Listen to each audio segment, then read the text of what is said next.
Alright, listen. The thoughts and opinions expressed on the Stay Down LA podcast belong to me, K-Stacks to P, and maybe whoever else got the nerve to pull up. This ain't for the overly sensitive, overly serious, or anybody looking to be offended on purpose. If you're mad, you might want to log off now. For everybody else, welcome to the Stay Down LA podcast. Welcome to the Stay Down LA podcast. Let's talk our shit. What up?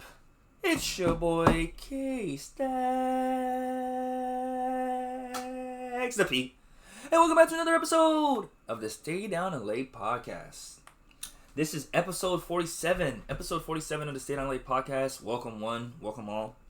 Good morning, good afternoon, good evening, and good night. Wherever it is that I'm seeing you guys at, or wherever you guys are seeing me at. Just want to say thank you guys for showing up to the podcast and thank you guys for being here. This is brought to you guys by Stay Down Network, which is I guess my brand, the Stay Down LA. It's really called the Stay Down Network, but under the Stay Down Network, I have the Stay Down LA collective, or I guess you could say the umbrella of that. So Stay Down LA, would it be Stay Down LA Network? Yeah. So Stay Down LA Network, and then under that, Stay Down LA.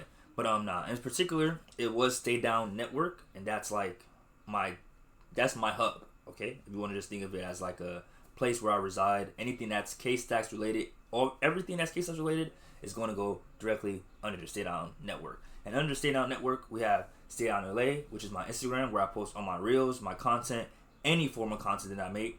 And then we have the Stay Down LA Fitness, where it's just specifically fitness content and just overall just like me just posting my workouts and stuff like that. And then like a diary of me just like keeping track of like what I do physically, right? And then of course my main page, K-Stacks, where it's like I post my personal achievements, family, I usually keep my private stuff on there, and the stuff that I really want people to be able to see and interact with, you can find it under the Stay Down LA. And like I said, Stay Down LA, you're going to find that on all platforms. Stay Down LA on Instagram, Stay Down LA on Twitter. No, not on Twitter. Stay Down LA on TikTok, Stay Down LA on YouTube, and Snapchat. But, I mean, you use Snapchat, yeah, but nah. As far as like that goes, that's what this is brought to you guys by. And then, who am I? Prince Unadmitted. Just kidding. I don't know why. I don't know. I guess I was like, I knew I was going to go somewhere else later after the episode, so I didn't feel like putting on my jewelry. But for those that don't know, it's your boy K-Stacks P. And who is K-Stacks P? I'm a young Nigerian American, born and raised in Nigeria, raised as well in LA. And due to that, I feel like I've curated a specific type of upbringing, and due to my personal experiences while being in LA and being Nigerian, and of course being black, it's helped me curate specific experiences, or not help me curate specific experiences per se.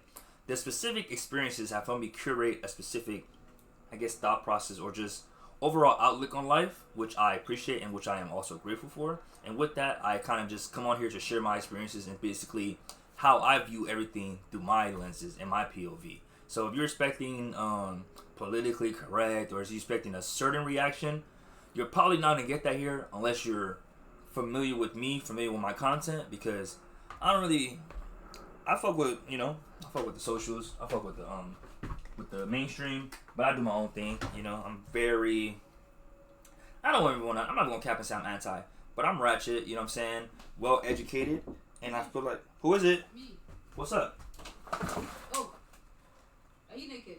No, but I'm recording. Did you take the agenda in the freezer? No. Did you see that took it? I didn't know. I seen the box, but I didn't touch it. Someone took my ice cream. That's Malik. He said it's not him. I'm about to say, Michelle bought us ice cream, so I didn't. Yeah, I know. Yeah. Much. But I didn't touch the Haagen-Dazs, I promise you. Okay. Yeah. And that was my sister, so big shout out to Arafat. But yeah, where was I? So pretty much, like I said, that's who I am. Like I said, just a young nigga from LA. You feel me? That just decided that, hey, I feel like I'm good at talking. Hey, I feel like I'm good at reporting things that I see, in my day to day. Why not get on here and try to just talk to myself for 2 hours and then go about it? You know what's funny? Like, just a quick sidebar before I can go into, further introductions.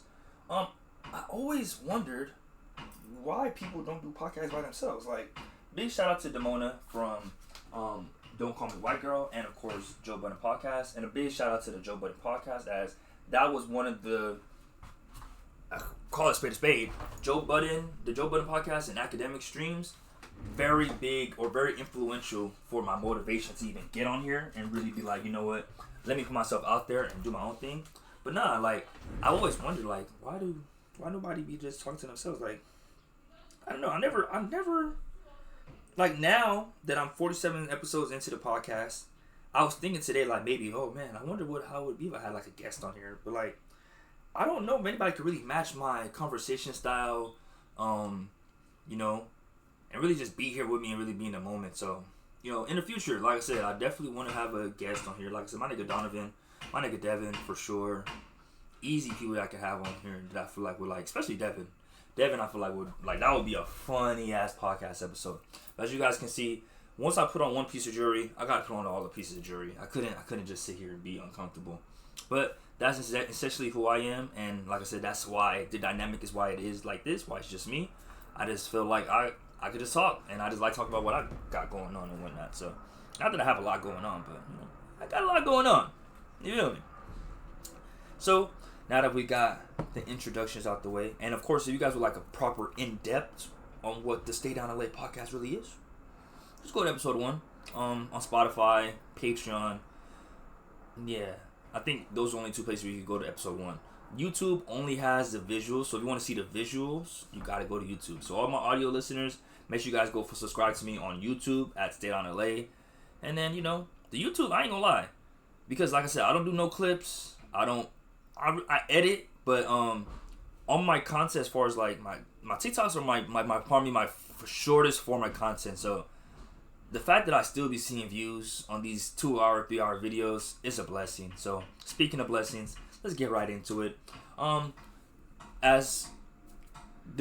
To my returning viewers, you guys already know the deal. Your boy is Muslim, so assalamu alaikum to you guys. And to those that are just now joining me, essentially, I'm gonna just say us because this is a whole collective. The Scorpions, that's my gang, that's my squad.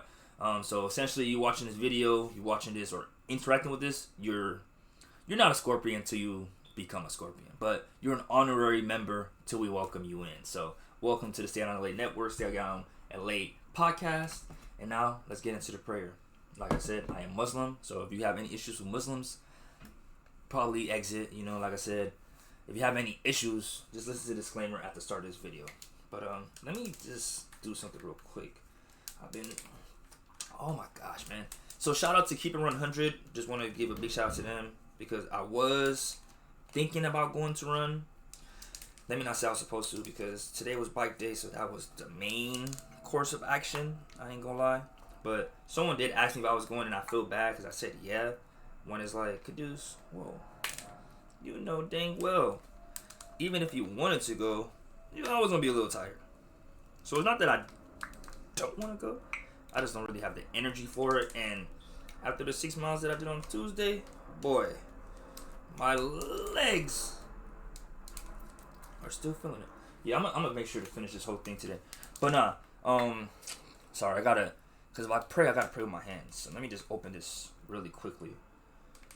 For those listening, I'm attempting to open a bottle, but it's for adults, so it requires, you know, those, I don't know if you call it space. The drug paraphernalia, they don't just let you just open it. You gotta push down and do all that stuff. So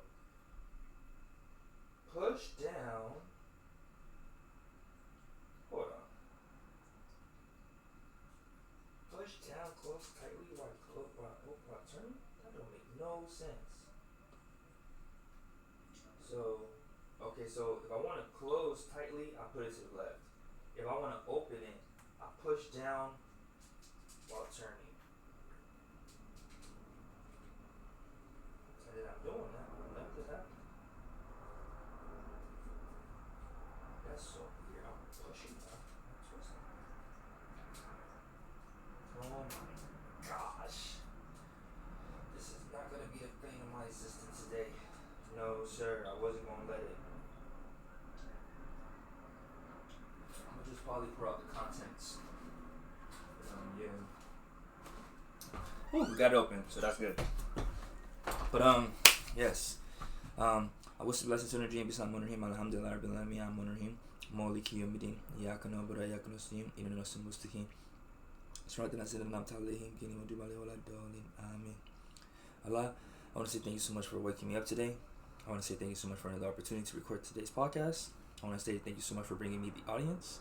And I want to say thank you so much for having and allowing my angels to guide over me and allow me to be guided by you. And always being covered, always being protected, and always being the head, not the tail. I want to say a big shout out to my angels, my grandmas, my auntie Bosse, Latif's mom, Elliot, Kalila, all my angels, and the angels that I don't mention by name, and the people that I do mention by name, people that I think of and I don't think of, the people that I know are connected to me by blood, family, any type of interaction that you've done with me that has been positive. I pray that you're also doing well. Even my haters, I pray that they're also doing well, because at the end of the day, if you're hating on me, you got a lot going on, and I just pray that you get through it. So with that being said, Allah, just ask that you please pass on these blessings, the knowledge, the patience, the understanding, the resilience onto my peoples, my family, and to those that are watching beyond. Inshallah, mashallah, and of course to the viewer. Amen. So now that we got that out the way, I'm not gonna lie, I'm proud to say that, I guess you shouldn't put a time on how long you pray per se, but I am glad to say that I feel like this was my best run through of the prayers, because sometimes I get nervous, I ain't gonna lie. Something about just praying on camera that's a little bit nerve wracking. I'll keep it a bean, but for the most part, I handle myself very well. But at the end of the day, I just think of it like this. You feel me? If my audience was 0, Allah will still be watching. So, just keep that in mind. You feel me? And He's always technically my one viewer. You feel me? So I still will do what I do with him viewing me. So why change now? But now that we got that out the way, today's incense of the pod, incense of the pod, not incest. Incense of the pod is sex on a beach. It's just like the way it just slaps you when you open it, bro. Pause. That sounded so crazy. And like I said, you can find any of these incense. Oh, I can't wait to say you can find these incense in the link in my bio or in my website. Whew. When the Stay Down Network website opens up, boy, you guys are going to be in for a treat. Dead homies. Because I was just thinking, I'm like, I got to really start working on my brand. But like I said, I'm not hopeless romantic. I guess I'm the hopeless success, I guess you could say, in the sense of part of me be like, man, I think I can make it with this shit, but part of me is like, am I? So I don't feel like I put that much effort like I could, but I'm honest with myself, you feel me? Like I said, I feel like prior my excuse was, I'm in school, so I'm gonna just, do the bare minimum. But now that I'm out of school, I'm like, I can't use that excuse no more. Because now it's like, you could start living your life now, nigga. You don't have to bend to like a specific lifestyle. Because, bro, I'm telling you, when I was in school, the way I used to think to myself, like, Tuesdays, Thursdays. And now I'm like, I really have open availability now. The freedom. I'm so blessed. And that's really what I was thinking to myself when I came back from the beach. Like, I ain't gonna lie. After today's work, I was just on my bed. Like, I'm really grateful. Like, I really live a really good lifestyle that I'm able to, like, just be happy with my stuff. So, like I said, it's episode 47. Let's get into the podcast. So, last week, I ended up recording the podcast on Friday again. But, this time around, we're here Thursday. I guess I'm not going to sit here and, like, bash myself for it, because I feel like each of these 3 weeks that's passed, I did one on Friday, then I did one Friday morning, now I'll be back on Thursday. I'm proud of myself for shifting back to a normal routine instead of like trying to adjust to this new lifestyle or this new situation, because generally speaking, it's only like this because, like I said, your boy got super duper open availability before I start my new work. So, just going to the beach with my homies, but because of that, I end up being tired. But I noticed that because today I haven't landscaped at all on my own accord. The only landscaping that I did today was with the homie Drewski, and it was the remainder of his session. So I didn't really start at the beginning of it, so it still counts. But I feel like even after the fact, after the workout, I didn't get in my car doing landscape. On the way there, I didn't landscape, so I've really been, clear-headed all morning and stuff. So I feel like that definitely played a role in how like overall I guess you could say my fatigue and my energy levels, because that's what I was saying. Like I feel like the real reason that I was even pushing the podcast days or pushing the podcast recording days to Friday the last 2 weeks was because I was so tired from the workout. So today I feel like I was like, let me see how the workout really hits me physically before I do any, additional things to my system. And like I said, I was better off. So right here, I got some coconut rum. I don't know why. I've been forgetting. I can show you guys on camera. So this is not, I guess I can say, we do not condone underage drinking. If you were, only drink if you're 21 and older. I stay in the United States, so the legal age to drink is 21. So I just wanted to make sure I say that before I continue, because at the end of the day, I don't, like, if you guys know me, I don't even promote gambling. So the last thing I want to do is promote any underage drinking. But yes, this is a product of Belize, as you guys can see. It looks like a Casamigos bottle. It's funny, actually. But it's a product of Belize. It's called Coconut. It's coconut rum. 750 milliliters, 36% alcohol per volume, export market. Shout out to my dad for getting that. Like I said, I'm an adult, 26 years old, so I can drink and shit. But that's the drink of today's episode, today's pod, and then yeah. So like I said, last week Friday, because like I said, we're going to start with the weekly recap. We just want to, I kind of like talking about what the episode consists of, so that way the people coming in could kind of like just have an idea of what they're about to be listening to. But I think I should still do that. I don't know. I don't mind doing that. I like explaining, so I don't mind kind of like breaking down. But like I said, on today's episode, I'm going to be starting off with the weekly recap, which is essentially a recap of my week. But nah, it's where I just, break down certain things that happened this week between last episode recording and this episode recording. So basically from Friday to Thursday, today. And I basically go into anything interesting happened, anything that was cool, or anything that I just feel like I kind of, just talk about it. I ain't gonna lie, it's a bit repetitive, because for the most part, your boy got a routine. So it is going to sound very, like you heard it before. But then after that, I got 2 movies I want to be discussing today. I Love Boosters, which I really enjoyed, but was still a little bit confused by. That's by Boots Riley. And Passenger, which I was really looking forward to, but was severely disappointed by.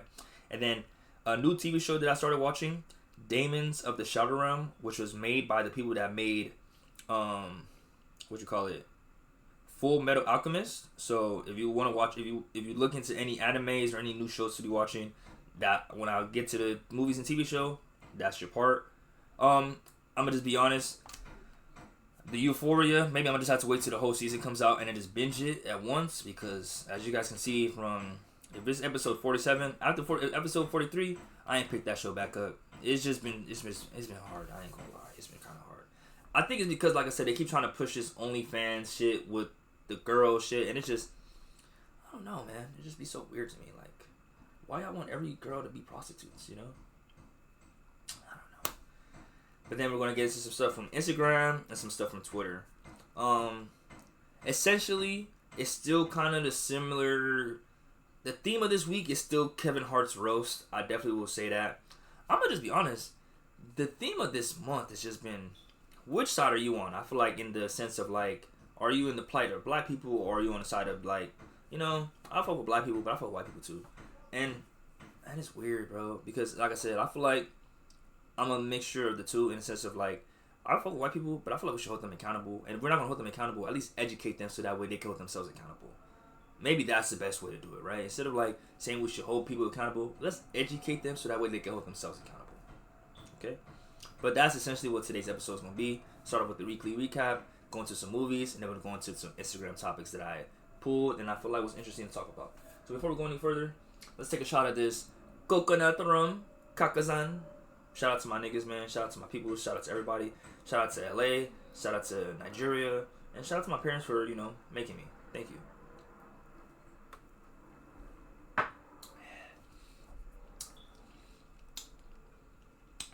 Because it's weird. you don't taste no liquor when you take that shot. It's like, how do I explain it? Because I was telling my mom yesterday, I said, it's like I taste all coconut. Like, I taste all sweetness, but it's like a false sense because, like, I know I just drank some alcohol. You know what I mean? So it's weird. But nah. On Friday, I woke up kind of late, but I still wanted to get some workout in. I seen what the homies was on. So, essentially, on Friday, I was like, oh, I could have rested, but I was like, let's see what workouts the homies is doing, because right now that I've been having some free time, I've been working out with the homies. Shout out to my nigga Honcho, shout out to my nigga Drewski, shout out to my nigga Doggy, shout out to my nigga Stink, aka AMG Bix, shout out to my nigga K5, my nigga Kazan, shout out to my nigga A3, shout out to my nigga Bangel, shout out to my nigga Rucci, shout out to my nigga JD, you know what I'm saying, shout out to my nigga Cyru, shout out to my nigga Devin, shout out to my nigga Donovan, shout out to my nigga Fresh Hendrix, you feel me? My nigga Darius. You know, pretty much shout out to all the homies that's working out. You know what I'm saying? And the ones that I didn't mention, too, because all y'all motivating me and all y'all been pushing me. But with this free time that I've been having to myself, I've been working out with specifically, like I said, my nigga Honcho, my nigga Drew, my nigga Stink, my nigga K5. So, these last 2 weeks, we've been just working out. So, me personally, due to my lifestyle, and you guys know my lifestyle of content creation and just being Caduce, I always wake up at 4 a.m. It was just what was working or what worked at the time when I was working at Sac South 5th, and I would have to, you know, go to class, everything like that. Just waking up at 4 a.m., going to the gym, doing all that would just be cool. The issue was, now that I have more time, I've still been waking up at 4 a.m. So, like on this Friday, I woke up super early, but like, by the time the homies wake up, it's like 8 something. So my issue is I be up earlier before the homies, and I kind of like, it's really me, because it's like, I don't ever get them to work out earlier, but it's more so like, I don't know how to stay asleep longer, you know what I'm saying, so I could just specifically wake up at the same time that they wake up, you know. So I keep having these moments of like where I wake up early and I'm like, oh man, I can't wait for the gym, but it's like, I know these niggas is not gonna be getting ready for the gym anytime soon, so I might as well just chill. But it's so awkward because it's like I'll be ready, you know what I'm saying? I'll be so up, so it's like I could just go. Like, nigga, I don't think you guys are understanding. My auntie seen me 2 days ago and said, Caduce, you looking buff. Boy, I ain't stopped feeling myself since, nigga.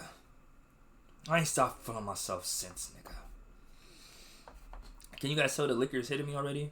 I just want to check. But yes. So essentially, like I said, I usually go to Planet Fitness, but the homies, they have their gym sessions or gym area that they work out at. I don't want to say too much, but we just say it like that. So we end up going to another location, a first for me, and I didn't do much to complete my morning routine, except my affirmations. So I just did my TikTok early in the day, so I was good in that aspect, because I had already woke up super duper early that day to record the podcast. So I woke up for the podcast, went back to sleep, and then woke up again for the workout. So that's why my Fridays kind of like have 2 wake up times and shit. But basically, when I got to the gym and went into workout, I did an hour and 40 minutes, worked out, landscaped, and then I headed home and ate the leftover breakfast burrito from the workout that I had the day prior. After that, I took a nap, or I was trying to, but I started using social media, and that's what I learned this week. Hold on, y'all. Mom, I'm recording. What's up? What?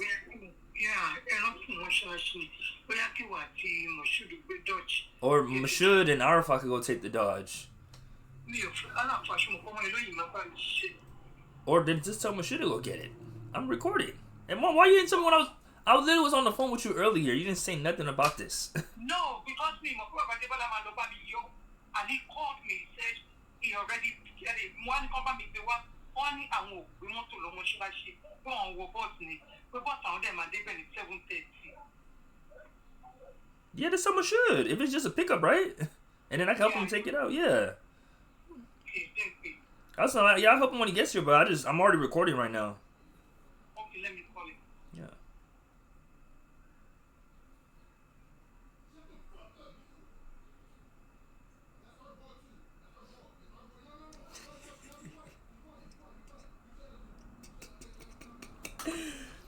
Oh my gosh, bro.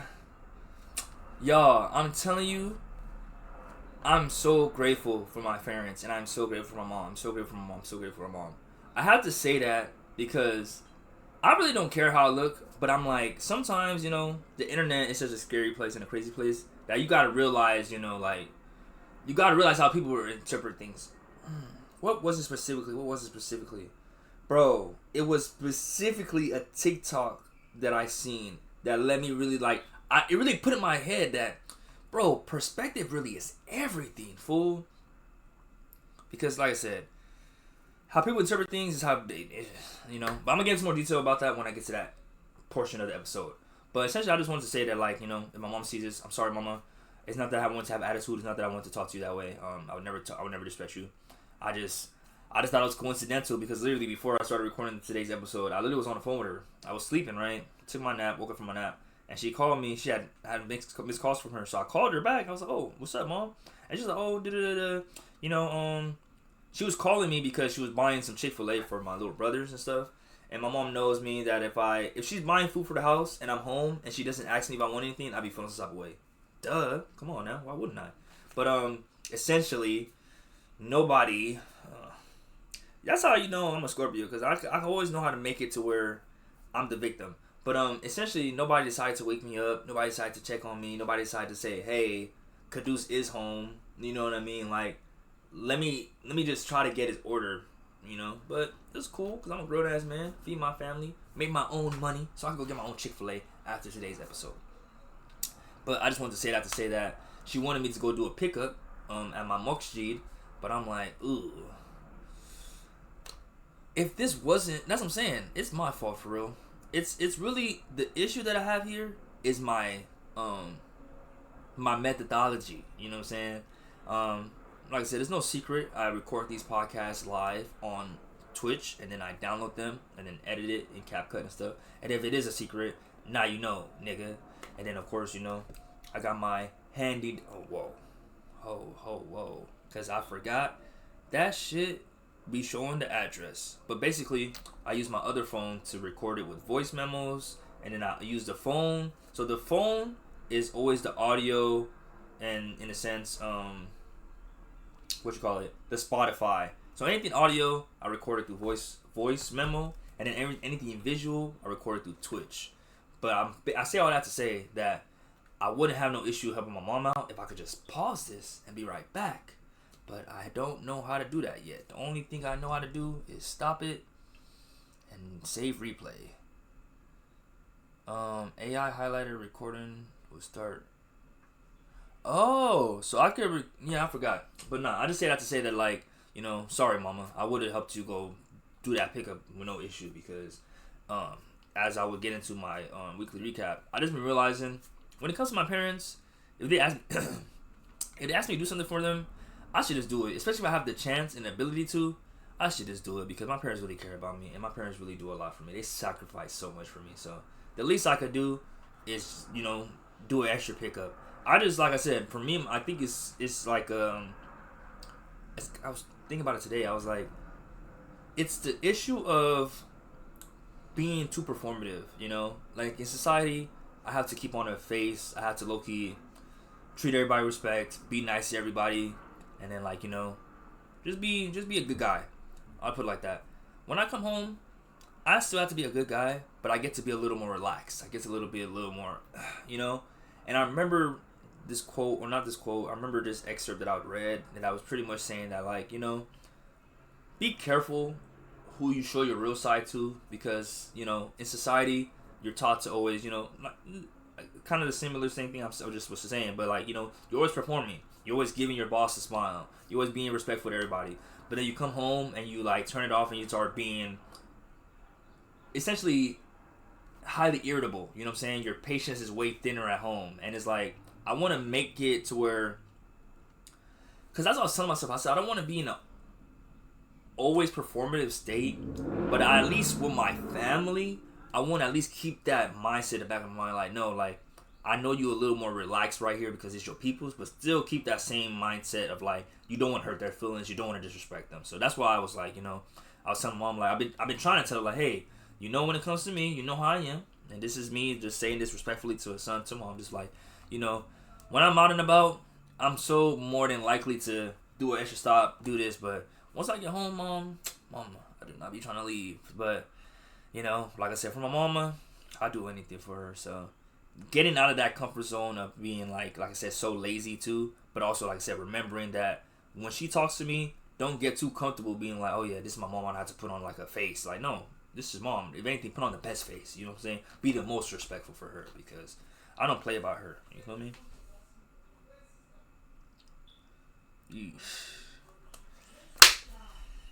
Oh, man, I hate when I do cringy shit, bro. I hate when I do cringy shit, bro. Bro, I can't believe it. I can't believe it.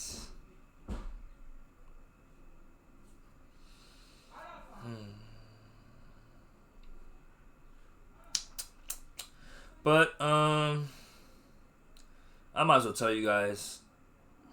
Serenity, I'm sorry. Big shout out to Serenity. I follow her on Instagram. This is the homegirl. I want to say a big shout out to her because big shout out to her. First of all, let's just say that. Get that out the way. Big shout out to her. But I want to say sorry to her because I don't know why it's so hard for me to just say no to plots sometimes. Like, especially when this word is working out. I just really be trying to make it happen. But essentially, I told her that I would be pulling up to today's Run Club meetup. And I knew, I'll be so honest, I knew from the start I wasn't going to be able to make it. I said, and it's not that I wasn't going to be able to make it. I just knew it was going to be pushing it. Because I knew that the homies was going on a bike ride today. So I'm like, a bike ride plus a 5K? Plus the movies? Plus the podcast episode? My Thursdays are blocked off. Or so I thought, man. And it's so weird. It's so weird because, like, I love my niggas. So that's why I be quick to, like, adjust. But it'd be, like, so awkward. Because part of me be like, let's hit the same routine. But then it's like, no, let's be flexible. I don't know. But like I said, it was good for the meantime. Because I feel like, because that's what I said, I'll probably just have to give it to where every summer I just take 4 weeks off. Like, because when I start this new job, just save up my PTO. And then when May, June come around, just take 4 weeks off and shit. That way I could just always have time to hang out with the homies and shit and like fully be cool. Because like I said, once I start this new job, my Monday through Friday is blocked off. Dead homies. Unless it's after 7 o'clock. And most people do not want to work out after 7 o'clock. Like nobody wants to do like no super duper gym shit and stuff. But, you know, like I said, I just want to say a big shout out to her because I feel bad because I knew earlier that I wasn't coming, and I knew earlier I should have said something that, hey, I'm not going to be able to make it. But I just wanted to have hope that maybe I would have some type of random ass, you know, I'll get like a spark of energy. But I'm not going to lie, a run right now would like kill me. So if anything, while I'm on camera, while I'm being performative, let me do the right thing and respond and say, hey, wasn't able to make it today. I'll be there next week though. With the sad face. And then, you know what I'm saying? You gotta put the sad face so that way they can really feel it. I feel, you know, I might as well say what it is. Of course I was looking forward to, man, seeing a homegirl, man. You know what I'm saying? Seeing a homegirl ride. You know what I'm saying? Woo! Was definitely looking forward to that run today. But like I said, once we did the bike, right? And I came home and I seen that I wasn't like had I started the podcast as soon as I got home, it would be a different thing. But once I took my nap, I said, yeah, that run is gonna be a long shot. Because, you know, between me and y'all, the Backrooms comes out this weekend or this week. There's a whole bunch of movies that comes out this week randomly, and it's like, we're not gonna get into that, but a whole bunch of movies coming out this weekend, and I just was just so confused because I'm just like, whatever. But essentially, the Backrooms has to be seen today because it doesn't have to be seen today. I don't know, like I said, I like my Thursdays. I like my Thursdays for my doing stuff days. You feel me? My like relaxed days and shit, which is weird because I've been running on Thursdays too. It's weird because sometimes, like I said, I could get to the movies early. Like I said, let's stop there. That's wishful thinking. Let's crumble that wishful thinking up, throw it in the trash. let's get back to reality.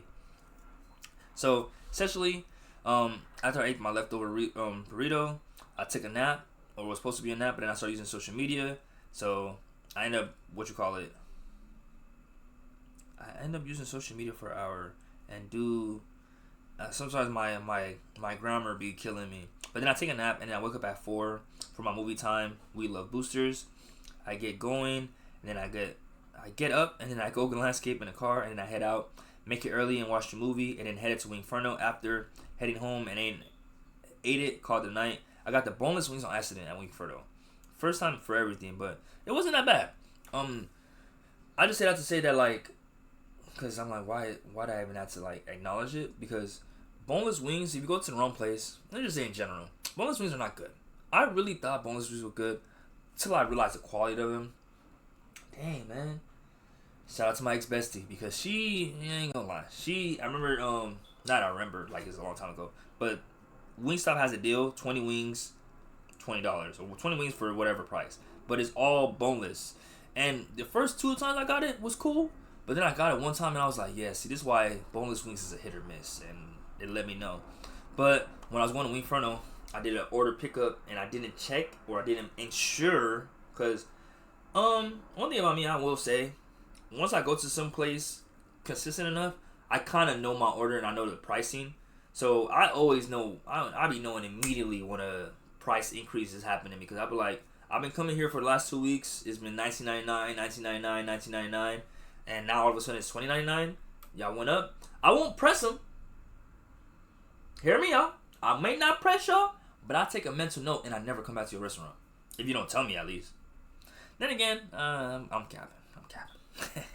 Because if you don't tell me, it's like, you know, it is what it is. But I do be feeling some type of way when I go to these restaurants and I see the prices changing and they don't acknowledge it, because I'm just like, why are we acting like y'all didn't just raise the price? Why aren't we acting like y'all didn't just raise the roof up in here? Okay, that was corny. I'm sorry. But essentially, I got the boneless wings.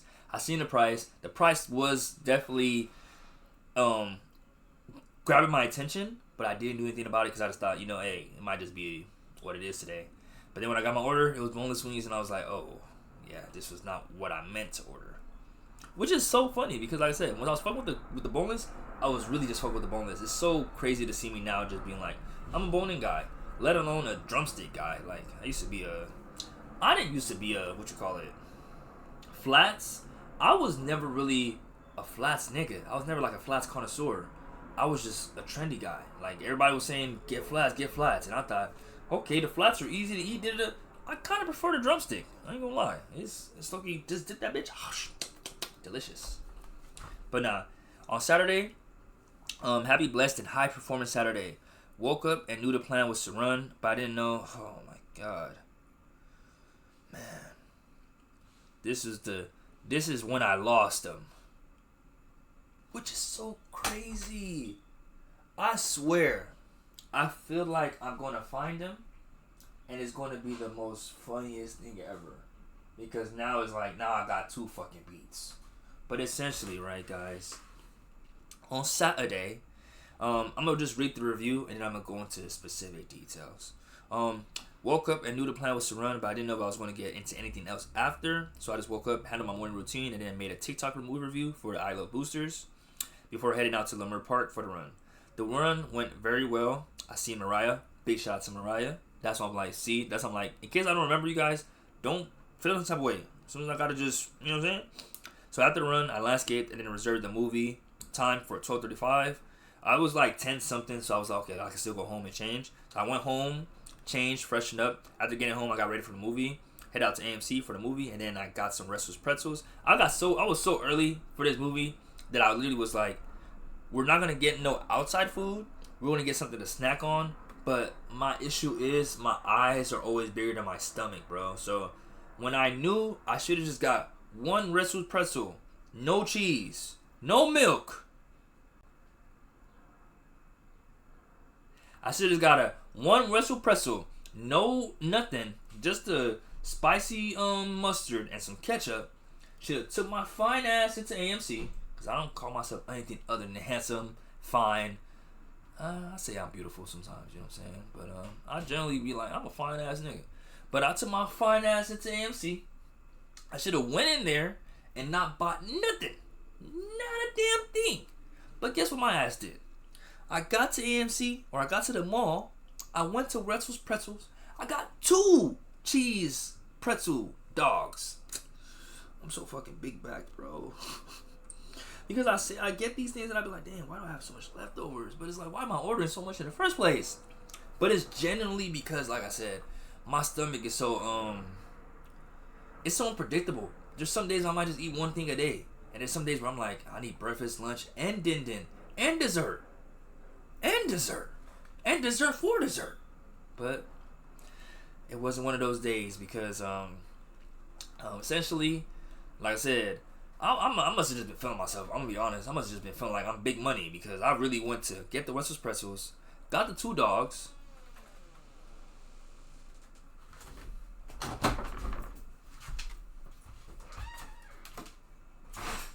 don't play that ghost stuff.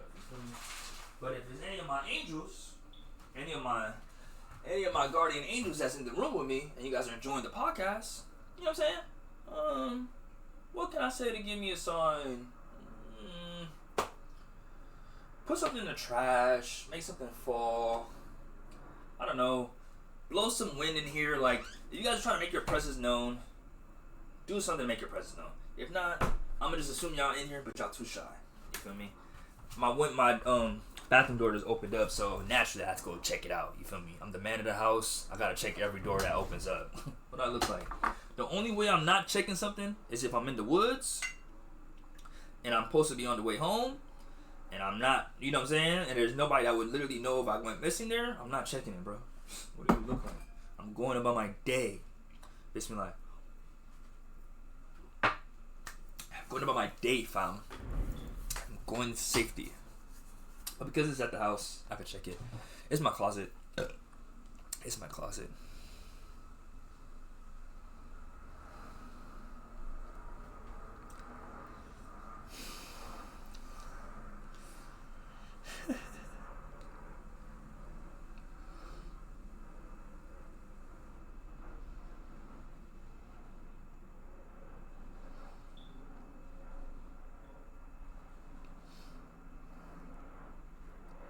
That's why I feel bad because she said she just said I knew I shouldn't have came.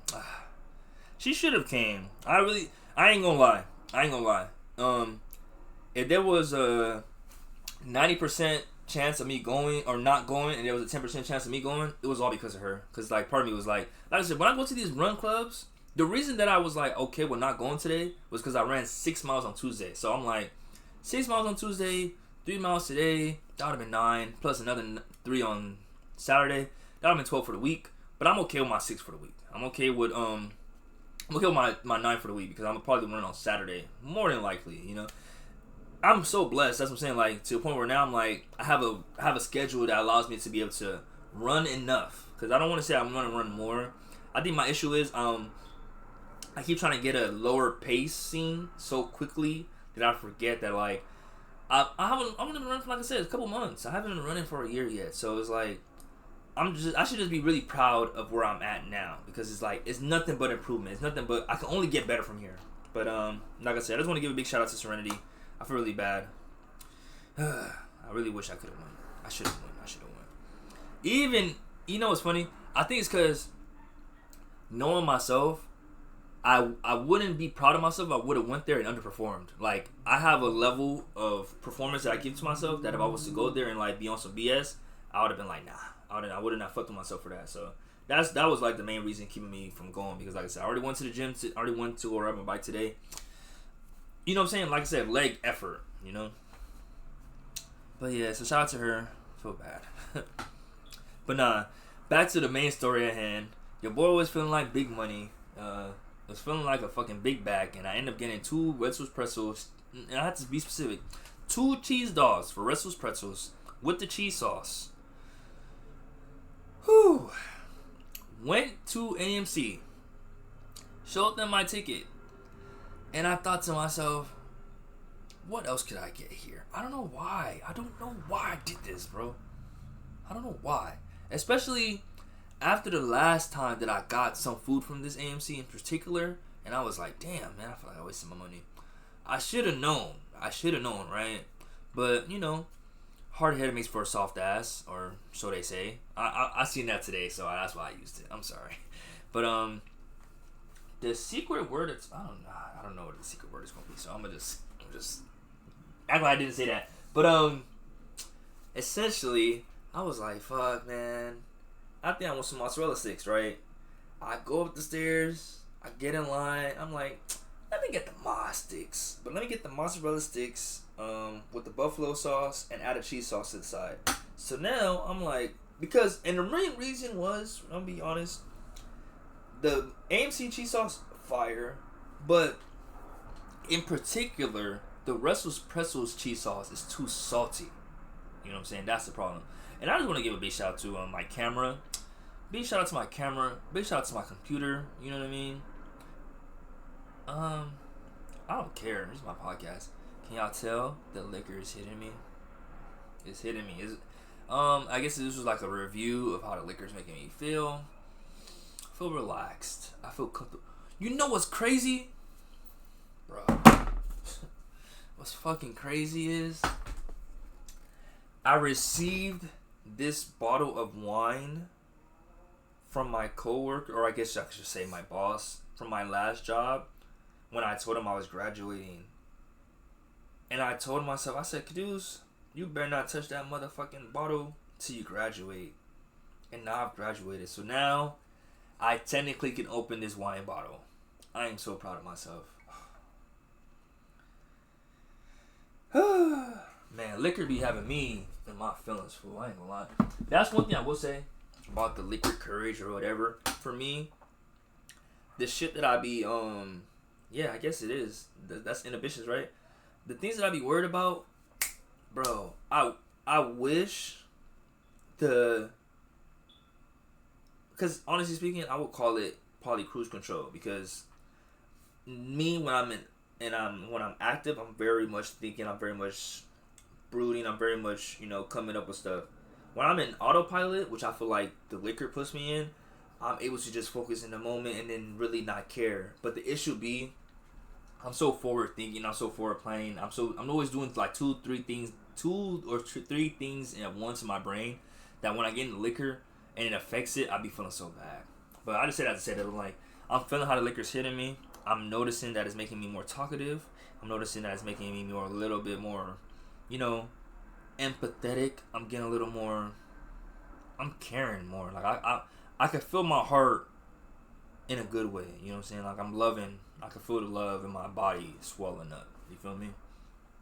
But essentially, I realized that I made a very big mistake by getting this cheese from Russell's Pretzels. So I'm sorry to all the homeless people and the people that can't afford anything. I just want to give a big shout out to that. I want to give a big disclaimer, because I hate when I waste stuff and I hate when I do shit, because I know there's somebody out there that would literally die to have a couple of what I have. But I'll be honest, I did throw away the cheese sauce. You could tell in my sigh, I still feel bad about that shit, bro. I threw away the cheese sauce, and then I bought some more cheese sauce. I know. Bought some more cheese sauce, bought some buffalo sauce, and I bought some mozzarella sticks. Like I said, they used to be able to take your food to you at the table or at your desk or at your seat in the AMC. I said table, desk, everything under the book except for seat. They take it to your seat, or they used to at this location. They don't do it no more. I already went on a rant, so I'm not going to go on another rant right now. But I'm like, if you guys not going to take my food to my table, what am I paying for? For real. You know what I'm saying? But I wait to the side, get my mozzarella sticks. I go to my seat. And I should have known. Because, like I said, the rest was pretzel dog, fire. Ate one, demolished it. But when I started trying to eat the mozzarella stick, I kept trying to do a cheese pull. And I'm like, I need to stop this shit, because it's not going to be no fucking cheese pull. But I kept trying it, kept being disappointed. And overall, I ate like 2-3 of them in the month. And I got kind of full. And I was like, damn. I probably would have been better off with just the 2 cheese dogs, maybe some cheese sauce. But now that I got this freaking full plate of mozzarella sticks, buffalo, extra cheese, and an extra dog, I feel bad. So I didn't feel bad. Oh, y'all know me. I'm Mr. 2 triple cheeseburgers, 2 Chick-fil-A sandwiches.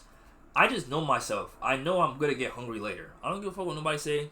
When you know yourself, you know how hungry you get. So I always get 2 burgers. I always get 2 of everything because that's what I'm thinking. But in this situation, I shouldn't have because I already knew I might have got some food after, you know? If I don't get no food during the movie, I always get some food after the movie. Absolute cinema. That is how it goes. But essentially, I went through, watched my movie. This was when I went to go see, I hate that this camera's so freaking low. Because I'm going to leave it at that. But, because that's what I'm saying. You don't have to put everything on the internet. You don't have to say everything. So, I'm going to just leave it at that. But essentially, the goal was to be cheap and to get something small. But as usual, AMC, it was a waste. Anywho, I slept through the movie. And then I went to get some ramen, Yamadea. And then I went home where I ate, played the game, and relaxed for the rest of the night. 10 out of 10 day. So then on Sunday, happy, blessed, and reset Sunday. Woke up early. I guess you guys want to know what happened to the rest of the food that I ordered. Essentially, I took the cheese dog to go. Ended up eating the ramen at the house. And that shit's been like affecting my gas ever since. One thing about it, if you're going to eat ramen, or if you're going to eat ramen Yamadea, just know their ingredients are I don't know how to, I guess, because I'm like, if your fart stinks, is that a good sign or is that a bad sign? I always thought it was a good sign, but it's hard to tell. Because if your fart smells like death, that's bad as fuck. That means your insides is like that. But if your farts stink, it might just be like a representation of the shit you ate, you know? But one thing I will say, whenever I go to ramen Yamadea, whew, be stinky. And I'm going to be honest. I'm going to keep it a bean. So if you're going to go get some ramen Yamadea, when you pass some gas, you're going to notice it. I'm just letting you know now. But on Sunday, and by the way, because I guess I'll mention it when I noticed it, right? Saturday, I went on a run, right? So just keep in mind, when I go on my runs, I wear my Beats headphones. So Sunday, happy, blessed, and reset Sunday. Woke up early and was low-key tired, but I still got on it.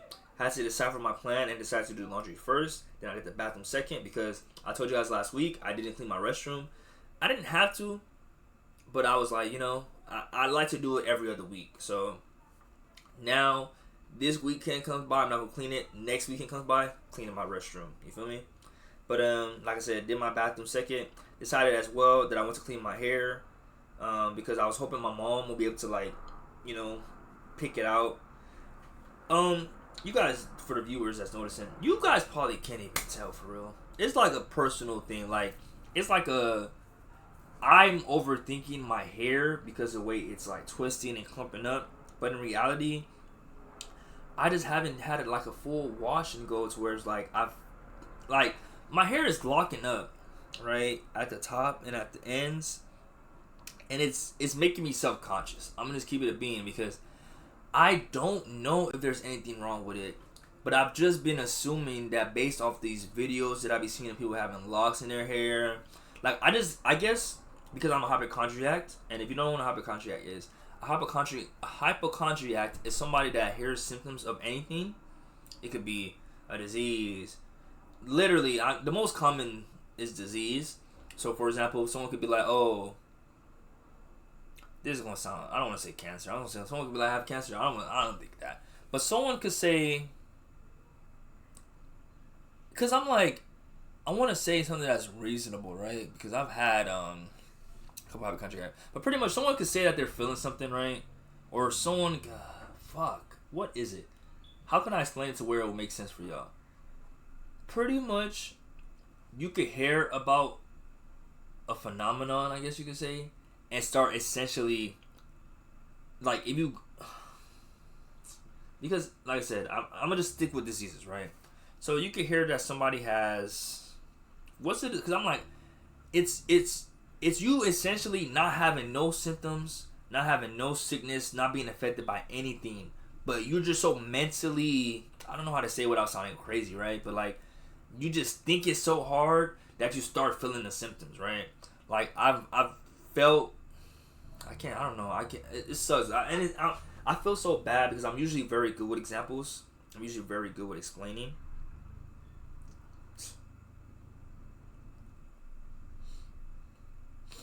But yes, I'm usually very, very good with explaining it. But essentially, right? Because I don't say chickenpox, right? But I don't know too much about chickenpox. That's what I'm like, the diseases I was going to say, I don't know too much about them. So I can't even say, like, what symptoms a nigga will feel that I'm not supposed to be feeling. But essentially, right?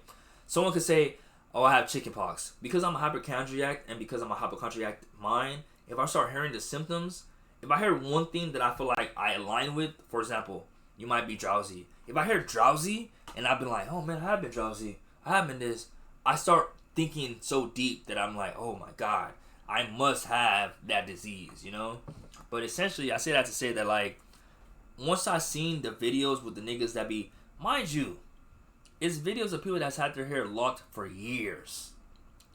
I probably haven't, you know, maybe a year. But it's people that don't take care of their hair, right?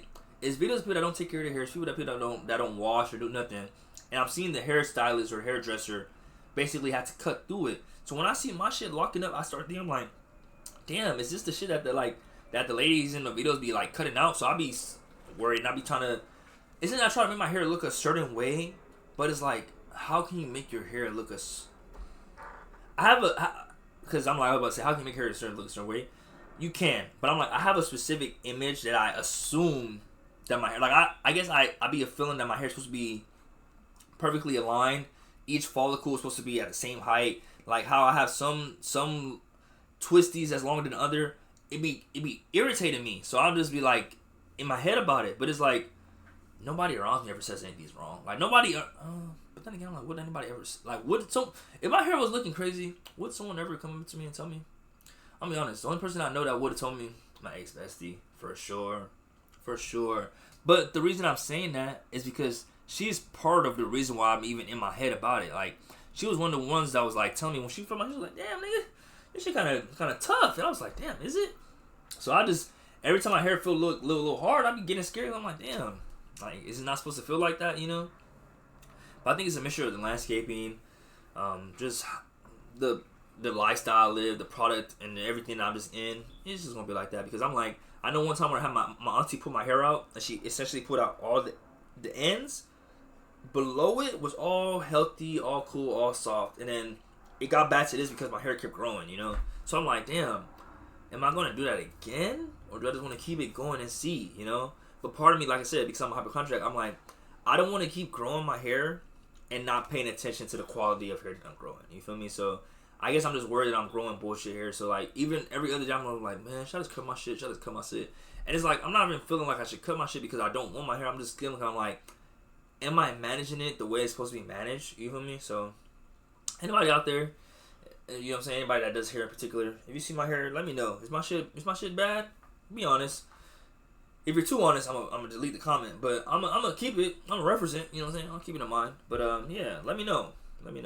But essentially, I say that to say that like I see things that I might feel like I might slightly, or I might not even align with it, but I might have something in common with a person going through something, and my hypochondriac mind will make me feel like I'm gonna have that same experience. I'm gonna have that same outcome. So just having to learn to get through that. You know what I'm saying? I ain't gonna lie, it is a daily battle because just looking at it in the video, it's just like, there's nothing wrong with your hair, Caduce, but I keep telling myself something's wrong with my hair. I don't know why. But essentially, I cleaned down my hair, and then I was just chilling because I thought my mom would be able to do it, but she was chilling too. So she was chilling so much, I was like, I don't want to do too much and like fuck up her weekend too. You know what I mean? But after I cleaned my bathroom and I washed my clothes, I realized I couldn't find my Beats. Mind you, I just used them on Saturday to run with Mariah and the High Performance Runners. Oh, big shout out to the High Performance. That's what I ended up doing on Saturday. That's how I know this freaking headphone loss has just been so detrimental to me that like nothing else really been mattering, bro. Because ever since then, on Sunday, I literally look up. I said, let me find my iPhone. It says the shit is at Lamont Park, but my mindset is like, how the fuck did I leave my headphones at Lamont Park? Like, I'm still trying to wrap my head around it, bro. Because let's put it like this. On Sunday, I end up realizing I don't got my Beats. And I'm like, okay, let me go try to find them. I check on the app. It says they've been there the last some hours. So I go to the last place I checked. And it's hard because, like I said, it's been a couple hours, it's been a couple days. Like, it's been a day, you know what I mean? Or let me just say it's been hours. So, I'm not trying to look like a weirdo because for me, when I look for stuff, I don't like telling people what I'm looking for because I don't know. I just feel like some people might, you know, if you tell someone you're looking for $1 million, they might try to find that $1 million for you. So I usually don't like, when I go look for something, I lost something, I don't like telling people that I lost it. So I go to the area that I lost it at, I'm just like, oh shit, like, where my shit? I'm just feeling back. I'm like, I'm looking like a weirdo. I know I'm looking like a weirdo. But essentially, went up there to the park, couldn't find my headphones, and I couldn't even like, and I'm really so confused. I'm like, damn, did I get fucked up on Saturday? Like, what did I do that Saturday? I'm about to say, that Saturday was the memorial party. If I'm not mistaken, so let me see. No. Yeah, I'm about to say, on Saturday, let me see. Because if this week is, so Saturday the 23rd, what did I do on the 23rd? Yeah, that's what I'm saying, on the 23rd. Was I outside on the 23rd?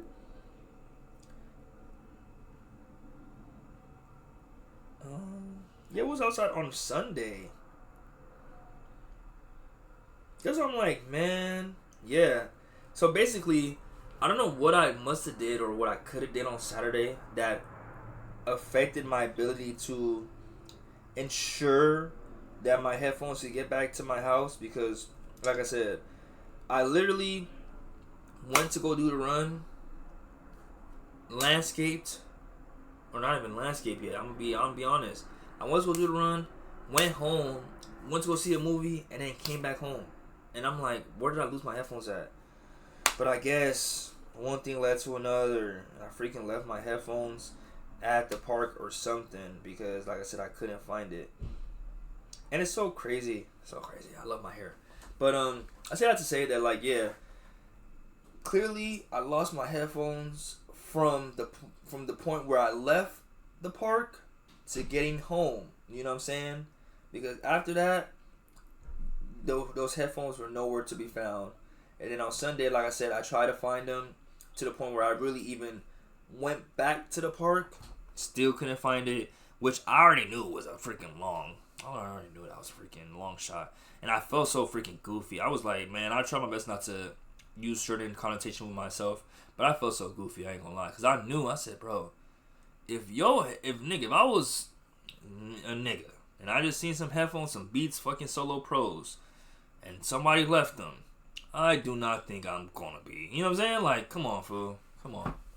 So, pretty much I was saying, I was like, it was definitely a long shot for me to think that I was gonna be able to get them.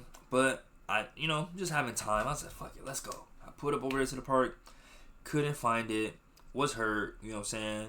So, you feel me? I lost my Beats. I made an attempt to go find it. I was disappointed to not find it and also wasting time. So, essentially, I drove back home and was trying to figure out what the plan would be, if I should go buy another one right then and there.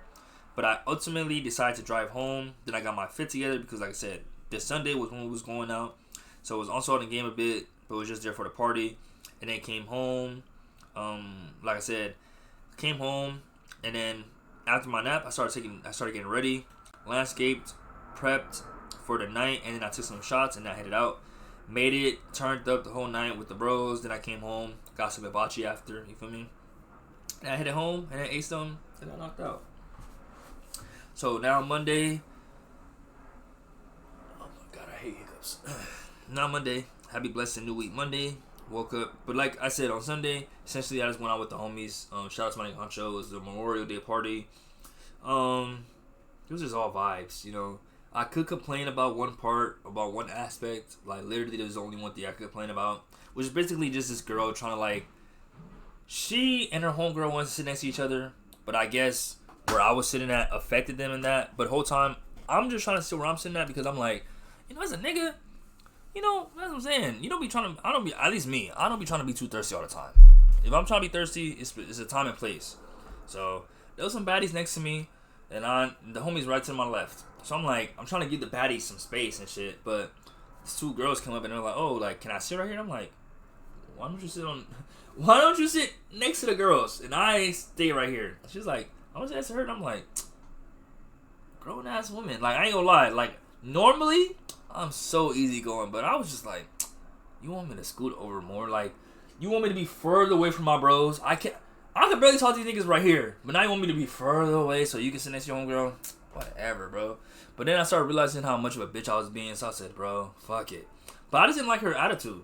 But fuck what I didn't like. You know, ultimately, I was like, you know what? I'm better than this. And I ultimately scooted over. You know, I didn't make it obvious, though, because I was like, once you get onto the hill, you gotta down that hill. So I was like, you know what? Since I'm being the asshole, I gotta stay the asshole. But once there was another opportunity, I guess, or another chance for me to scoot over, I scooted over. I'll be 100. But essentially, and then the only other thing, too, we had to landscape outside. We couldn't landscape in the event because as soon as the nigga started, the security was coming up to me, hey, take that outside. But it's so funny. I ain't gonna lie. I be in my feelings. When I get stopped for landscaping and other niggas don't get stopped, bro, I ain't gonna lie. I be really like, that's the only time I be like, nigga, you ain't seen anybody else? Like, that's the only time I'm like, what about them? But then I'm like, from what I learned from school and shit, if you get caught, don't try to catch somebody else. Don't not try to catch somebody else. I repeat, if you get caught, don't try to catch somebody else, bro. Just let it be. Just take your L in peace. But I realize niggas, and I'm sometimes niggas, I'm not all the time niggas, but sometimes niggas, we do not be fucking with it when one person gets away with something that we try to get away with. I don't know what it is. Maybe it's pride. It probably is pride, but I know I be hot. I be like, nigga, all these niggas in this event, all these bitches in this event, me landscaping, I'm fly as hell doing my thing. You want to come and stop me? Fuck out my face, bro. Fuck out my face. And yeah, but essentially, that's just, like I said, the night was a blast. Memorial, you know, shout out to Honcho, shout out to Cheyenne. Party 10 out of 10 as usual, you feel me? Got some Benny Hibachi after, so I really can't complain. But now, the new week starting Monday. The new week started for me on Sunday, but I just decided to start on Monday for this time. Have a blessed new week Monday. Woke up and was done for, recovering from Sunday. Didn't want to do or go anywhere. And I assumed that because I wasn't at peace. Essentially because, man, bro, I forgot. Man, that's how you know. Each podcast is like such a difference. It's such a distance for me. Sometimes I'll be like, dang, I really did all that last week. Just last week I was over here talking about my ex, talking about something. I reached out to her and shit like that. I'm over that. Just to give you guys an update. You know, I did some thinking and I realized, you know, it was just a spark in a moment. I feeling, you know. Big shout out to my nigga E-Man. You know what I'm saying? I think I needed. I'm really glad I did it because it was like, oh, like it allowed me to realize how ridiculous I'm sounding. You know, like she's my ex for a reason, and I'm at a different place. She's at a different place. I'm okay. Like, I guess what I'm saying is, I think me doing that was really just a cry for help in a place of just, you know, at a moment of weakness. You know what I'm saying? Nigga was lit. Nigga was just, you know, at a moment of just thinking, kumbaya, liquor was in my system and shit. Now that I'm sobered up and I'm not really considered it, I would probably not have been that. You know what I'm saying? I probably wouldn't have reached out to her. I probably would have left her alone, you know? Because it kind of confirmed what I already knew, which was, like I said, I feel like we're just, you know, I think we just outgrown each other, you know? And I think that's how it's supposed to be, you feel me? You do what you do at a time, you feel me? You are who you are at that time, and it is what it is, you know? Just because you feel like you might have improved or did better, you know, there's no guarantee that you would have really changed anything, you feel me? So I say that to say that I'm like, while there was a part of me that wished things could have been different, I am very appreciative for how things are, you know, because essentially I feel like it's allowed me to have more, you know, I'm able to stand up for myself and I'm able to speak up for myself more, you know, and I'm really able to say what I really feel, you know, pretty much, you know, instead of just holding back, you know what I'm saying, just holding shit in, you know, because essentially it wasn't nothing too crazy, but there was a recent event I went to, you know, like I said, you know, me and your boy be outside, and I had reconnected with someone who I've already been connected with, or I guess you could say we started talking, right? Or we attempted to, because while I was at this event, I'm not gonna get too much detail because at the end of the day, I'm not trying to bash the person, I'm not trying to diss the person, I just want to say that I'm just really proud of my growth and my ability to, like I said, speak up for myself, you know, in a sense, because on Monday. On Sunday, I'm out and about, you know what I'm saying, doing my thing, like I said, at the party and shit. I get a text for this person that I told you guys that I met or I reconnected with at this event.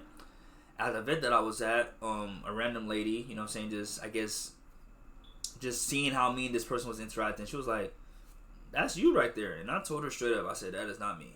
I'm gonna be honest, because in my head, I'm like, I know who I have feelings for. You know what I'm saying? I feel like as a Scorpio, you know, without revealing too much about like how I truly feel about people and how I really like, you know, how my heart really operates, you know, it's just certain things or certain people that I know that like even after a certain while, it ain't changed. You know what I'm saying?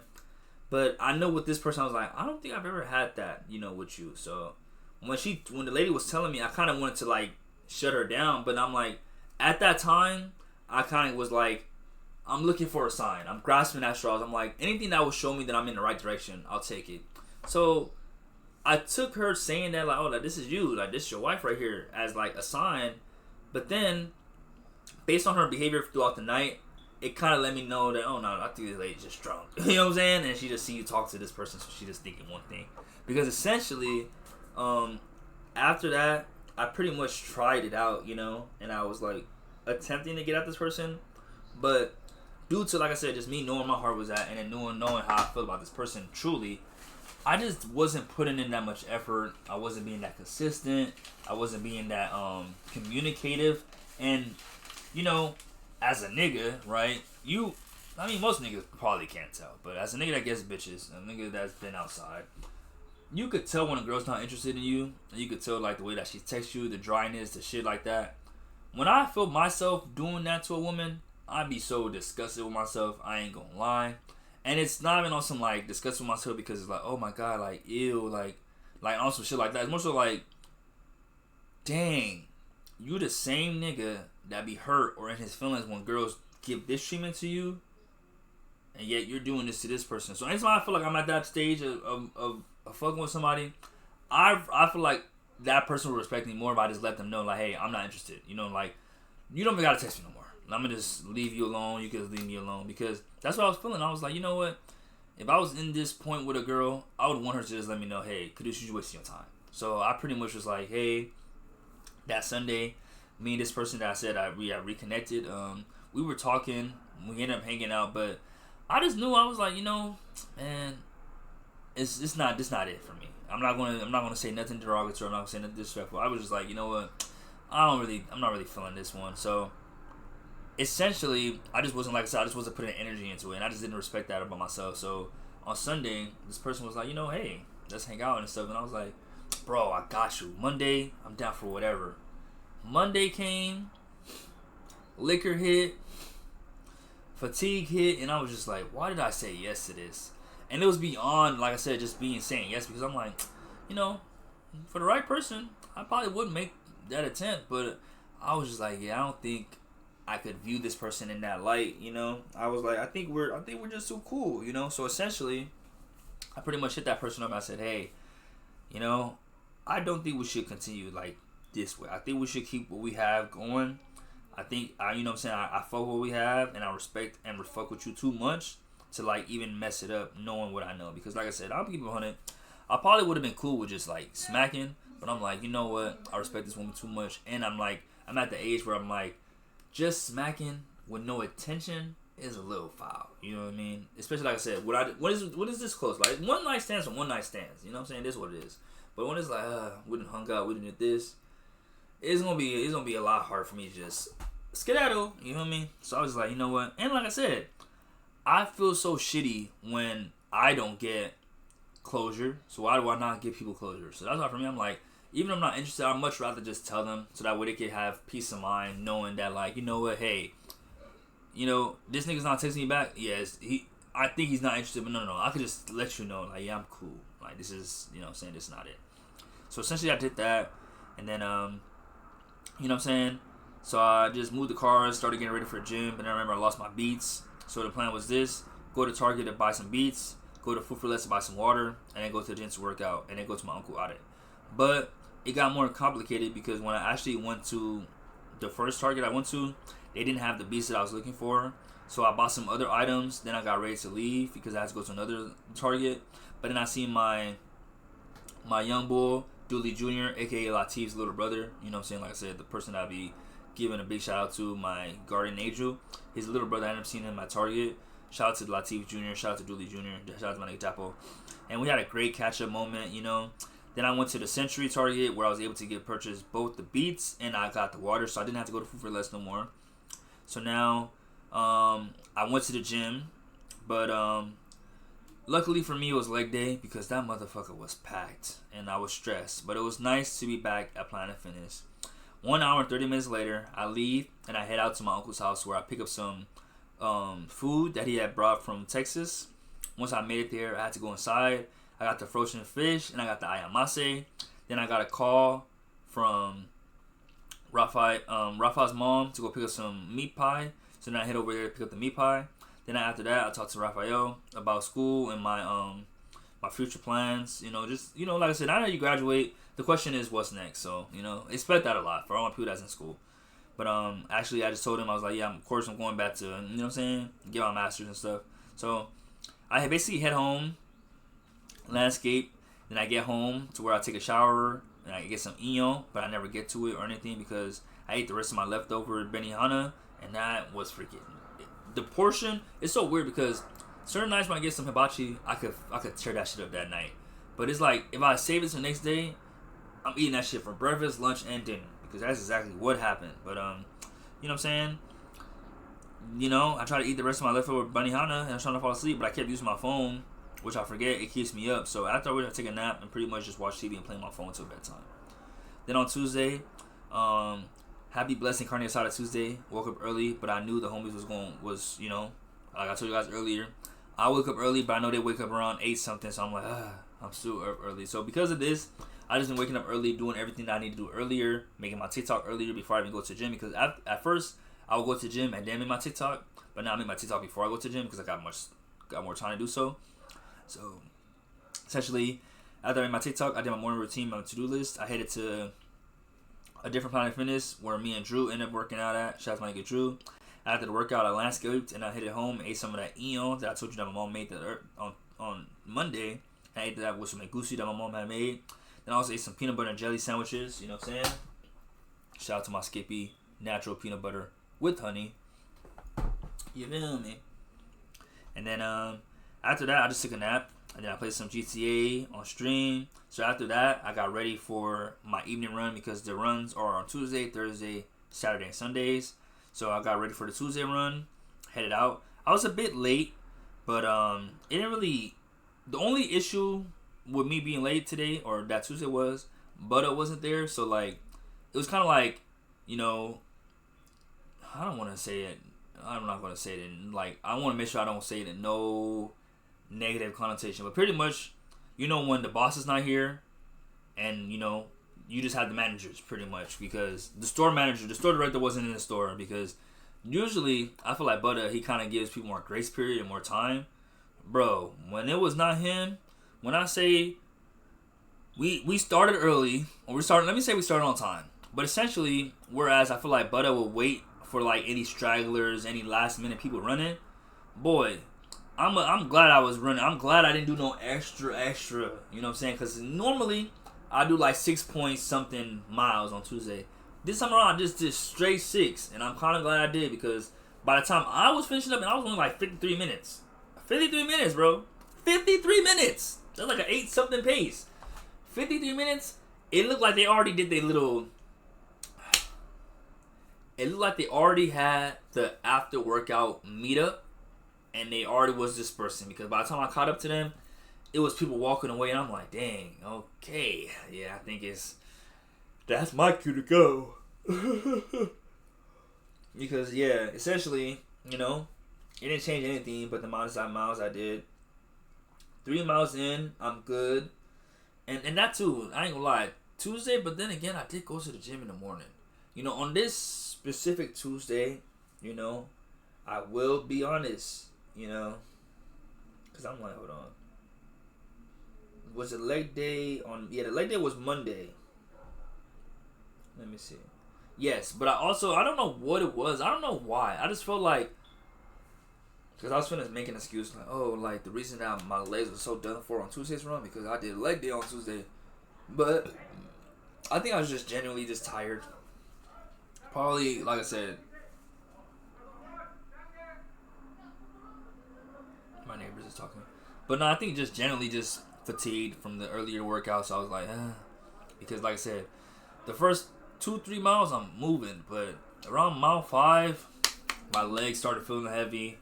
And I know my legs started feeling heavy because I'm like, my pace is getting down. Like, my leg feels so cool now that, like, the way it was feeling on that Tuesday, oh, man, it's like, dang. Like, the way your body can feel pain and heal is such a freaking trippy concept. But essentially, like I said, still went out there and did my 6 miles, though, on the dead homies.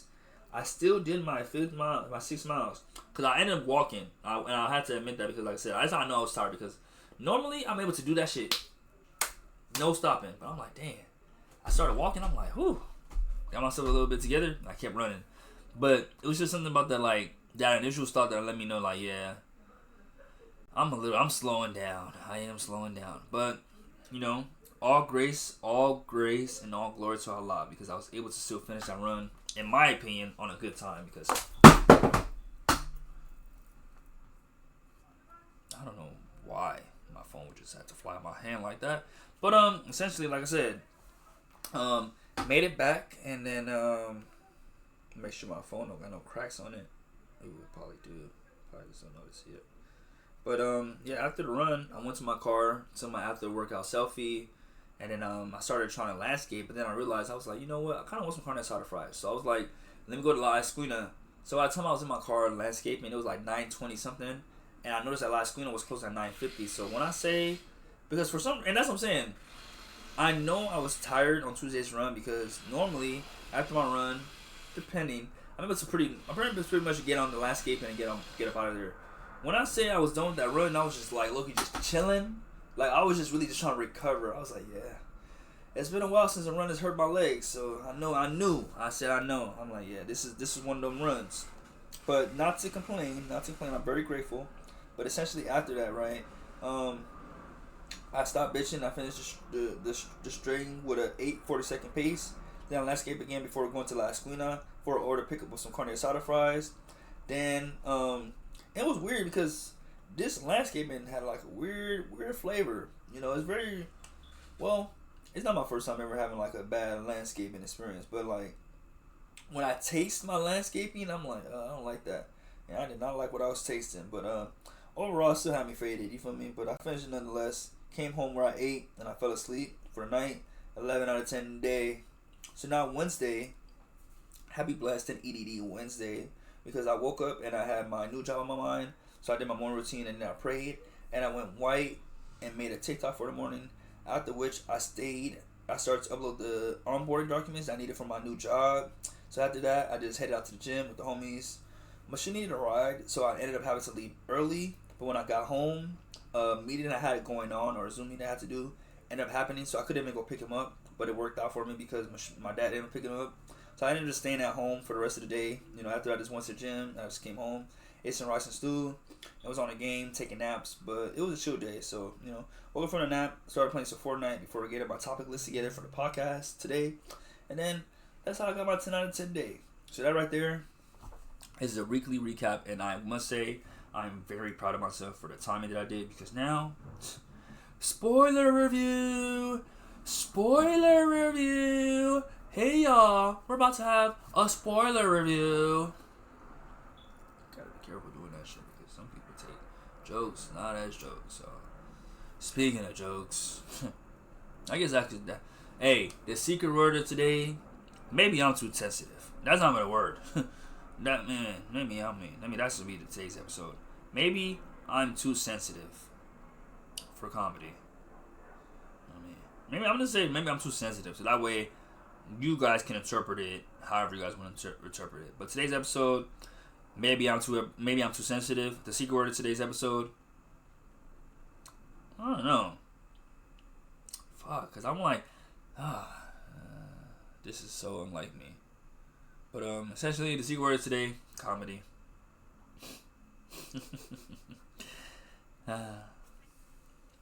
But But let's get into the first movie of today.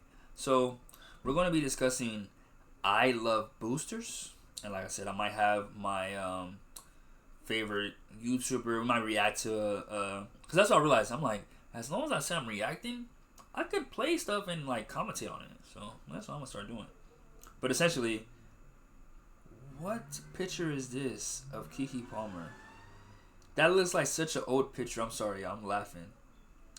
Dang, that's how you know Keke Palmer's been around for a long time. Because when you start seeing pictures of people, I don't know, it just, the pictures that they have, I'm just like, wow. Like, she really grew in Hollywood. That's so crazy.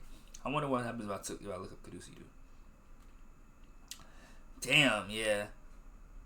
So the exact subject of her query is ambiguous, as Caduce could refer to a variety of educational or organizational resources, or a misspelling of the athlete Muhammad Caduce. The most common educational professional matches include Kudu, an active learning platform and textbook provider used in university and STEM courses. Kudu's Edu, a Udemy instructor offering web design and digital marketing. Who the fuck is... What? That's so crazy.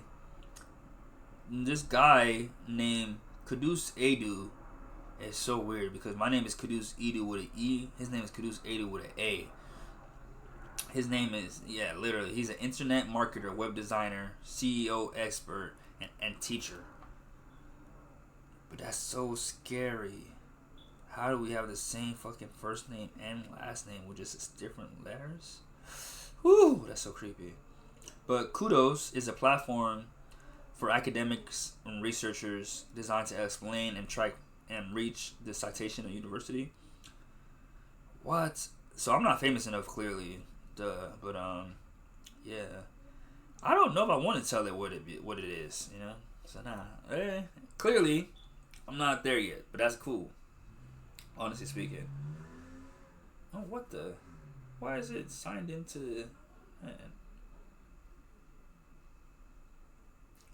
But nah, let's go to it though.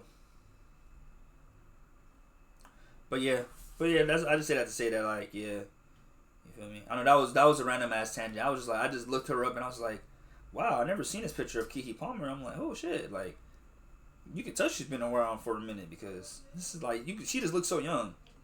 But yes, my apologies, guys. Let's get back on it. So this is from IMDb. This is their summary of the movie.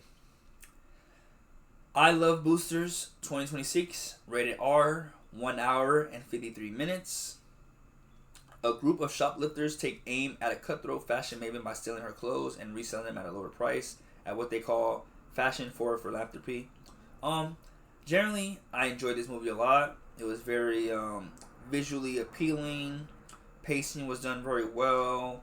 Score, I really enjoyed very nicely.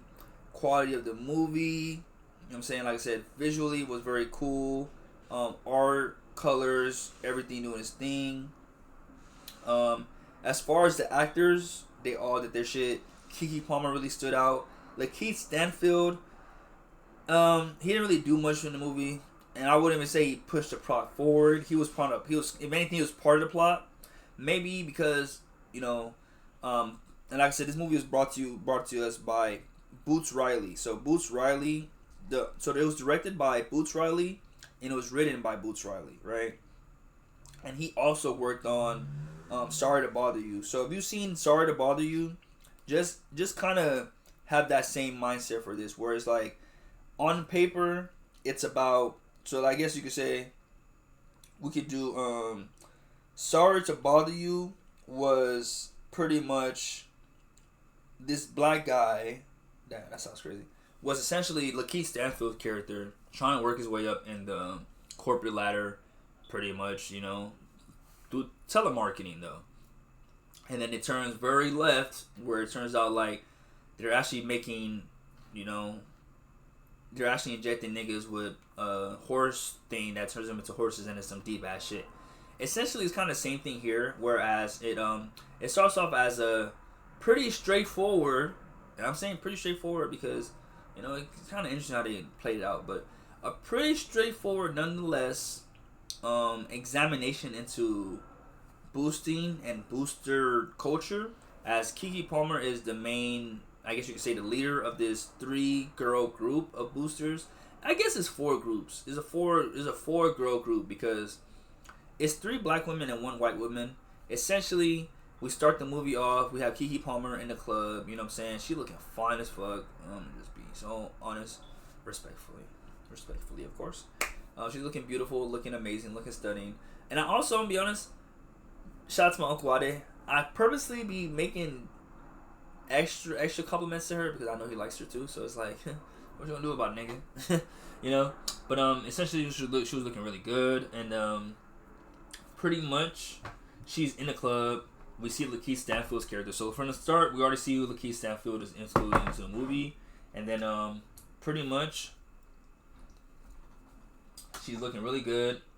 Lakeith Stanfield was like, eye fucking her and shit, but this other guy happens to also see her too. She starts dancing with the guy, and then as she's dancing with the guy, she pretty much asks the guy, like, hey, what shoe size do you wear?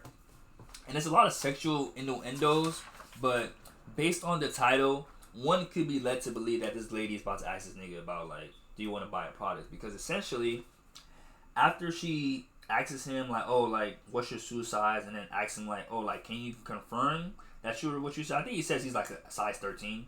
Pretty much he says he's higher than 10, which as a 10.5, just now breaking into 10.5, I will say anybody else that has a higher shoe size, good luck, bro. 'Cause, man, I can only imagine. But essentially, they go back to her place, and then once they get back to her place, they see it's filled with a whole bunch of, or we see as the audience, we see it's filled with a whole bunch of clothing racks with a whole bunch of random clothes, and then he's on that type of time, and he's not even paying attention to the situation. He's kind of like, so like, what is all this? And she's like, I'm trying to sell you some shoes, nigga, I'm a booster. She don't say all that, but she's like, I'm trying to make some business. And he's like, so we're not gonna fuck? And she's like, well, I'm probably gonna fuck, but just not you. And I thought that was so funny because I'm like, as a nigga, you gotta appreciate some honesty like that. You gotta appreciate some. Hey, look, I just was trying to sell you a shoe. I don't want no dick. I don't want nothing. But that's not to say I'm not gonna go get my own. You know what I'm saying? I'm not gonna go get something. So it's not to say that I'm not on that type of time. I'm just not on that type of time with you. And I respect the nigga because essentially she was like, yeah, I'm not trying to have sex with you. And he was like, fuck it, give me a size 10. And I just thought that was so funny because I'm like, hey, that's cool. But like my favorite YouTube channel would like mention, they were like how her method is not that, efficient. Like if your goal or your routine is just, let me just go to clubs with no intention of really like hooking up with these guys, but like making them, you know me, I'm never the type of guy that's like, well, you let them on. No, but in this case, she's clearly using her charm and appeal to, bait them in a little bit, and then the issue is she doesn't really have. Let me not say that. Let me correct my. It's not an issue. It's not an issue. I know how you niggas get. It's not an issue that she doesn't want to fuck him, but for the niggas, the funny thing ends up happening, thinking, oh, I came here to come and like crush, and then they end up finding out, no, she's a booster and she's trying to sell you some clothes. You feel me? But essentially, it sucks because I like to really go in depth with movies. I like to really just, break down the whole beginning to the end. This movie was it was pretty interesting, and like its overall explanation of the movie was just like the way that they go into it is just really interesting how they do it. Because generally speaking, like I said, I would love to play you guys because, like I said, I have reviewers that I feel like reviewed it perfectly and captured and everything that I want to say. But at the end of the day, like I said, I don't like to steal people's content without, of course, like I would love to collab. You know what I'm saying? Like I don't want it to be like on some like I'm using their words in place of my own words. But essentially, like I said, I will be reacting. Like I hope that like that's okay, right? Like that's not an issue because like I said, I generally like the way that they went into detail about it. But essentially, like I said, if I shout out to Fish Jelly, shout out to Fish Jelly Film Reviews. They did a I Love Booster spoiler review, and I just love the way they went to detail. Like I said, they went to all the aspects of the movie, and I guess we could listen to it to like hear certain parts that I might feel like I want to talk about and stuff. It's so weird, bro, man. But no, essentially, right? Pretty much, yeah. She's a booster, and I guess she's not that successful because she doesn't really have her own place. She kind of lives in a chicken shack, and like the joke or the gag of that is that everybody comes there. They keep thinking that they're gonna get some chicken, but it just smells like chicken, so there's never any chicken. So that was pretty funny. Then pretty much like I said, yeah, they're just really just trying to like, I guess. Well, like I said, we could react to it because they do a really good job. The sophomore film directed by Boots Riley, which premiered at the 2026 South by Southwest Film Festival. Neon released it theatrically May 22nd, 2026. Boots Riley's first film was... Sorry to bother you. He also directed that series I'm a Virgo. What is I Love Boosters about? A group of shoplifters take aim at a cutthroat fashion maven by stealing her clothes and reselling them at a lower price, what they call fashion-forward philanthropy. What is your pull quote? A gonzo, cosmically spirited satire evolving into a socialistic manifesto on the necessity of work. So first off, like I said, big shout out to Fish Jelly Film Reviews. I probably just gotta just take better notes in my movies. Like I'm gonna go see the Backrooms today. I'm gonna try my best to take better notes so that way I don't have to do stuff like this because like I said, if it comes down to it and this podcast takes off, I know I can't keep doing this forever unless I'm gonna pay these niggas, which I wouldn't mind. I wouldn't mind like giving them like, for example, on that episode, I wouldn't mind giving them parts, No cap. That's dead ass. I mean, if I was making money from this podcast, right, and if I use someone's content, they would for sure be able to, like, have access to it. For sure. For sure. Okay. So I guess that's how I would just, think about it. Please, Fish Jelly, reach out to me. If this is, like I said, if you guys do not appreciate this, if you guys do not fuck with this, let me know and I will no longer do it.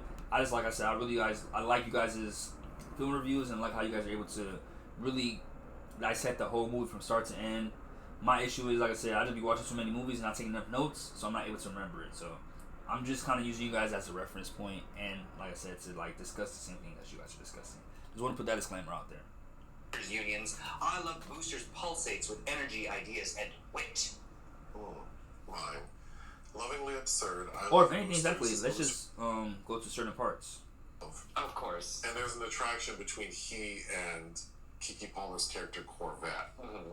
The climax involves a really long chase sequence we'll get back to, but ultimately it's at Christy Smith's annual fashion show. Which is giving me the whiz. Well, the color coordinating is very interesting. Initially, the ladies want to deconstruct all of her clothes to teach her a lesson.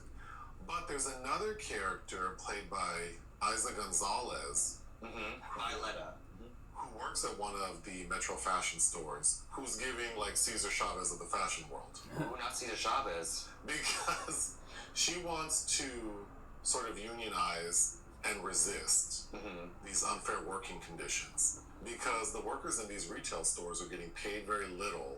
They're forced to wear the fashions, which are then being taken out of their paychecks. She's a very interesting character because she's kind of like a stoner with these pencil-thin eyebrows, constantly with a vape, but brilliant. I really liked her character. I did too.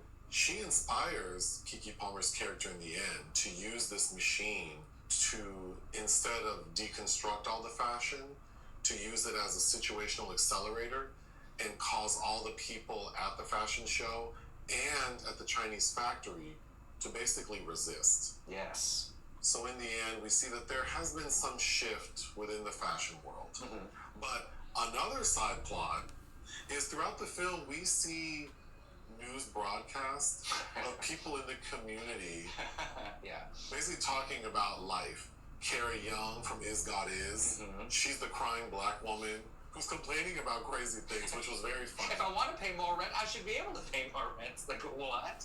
Jason Ritter, Jason Ritter's on there. Mm-hmm.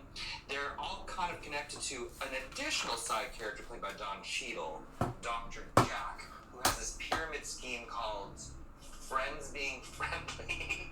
It's a pyramid scheme. He's in a costume that was kind of giving me like Miss Netta a little bit. Oh no.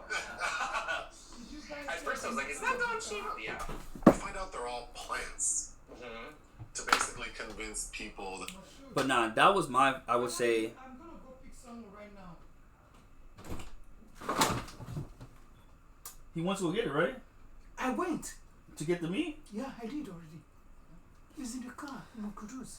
You're busy. No, but No. remember, you said on some He shit, said right? 15 minutes. And if I wait for that 15 minutes, Baba Debola will leave months. But you, So Baba but Debola you put was it in telling me that to go do it though. No, I said, can you? But when I called him, Okay. he said, Mom, can you wait 15 minutes? And the man is going to leave months. He didn't say he's not going. I don't like that. Kudus. I don't like that. Because I'm like, if you told me we got to do it immediately, no wait no 15 minutes. My shit should be able to go get some meat for you. You need him to go pick up some meat. Man, no, come If I wasn't busy, I would have went to go do it. I don't like that. I know. I told him. I said, you do that to me. You said I should wait 15 minutes. Like, but you're I just can't playing wait. a game. You're not doing nothing. It's in the car. I need to put it down. All right, guys. I'll be Let right me back. go. Let me go. All right. I'm back. But pretty much yeah. That's really what. Sorry. Let me catch my breath. I apologize. That's very unprofessional of me.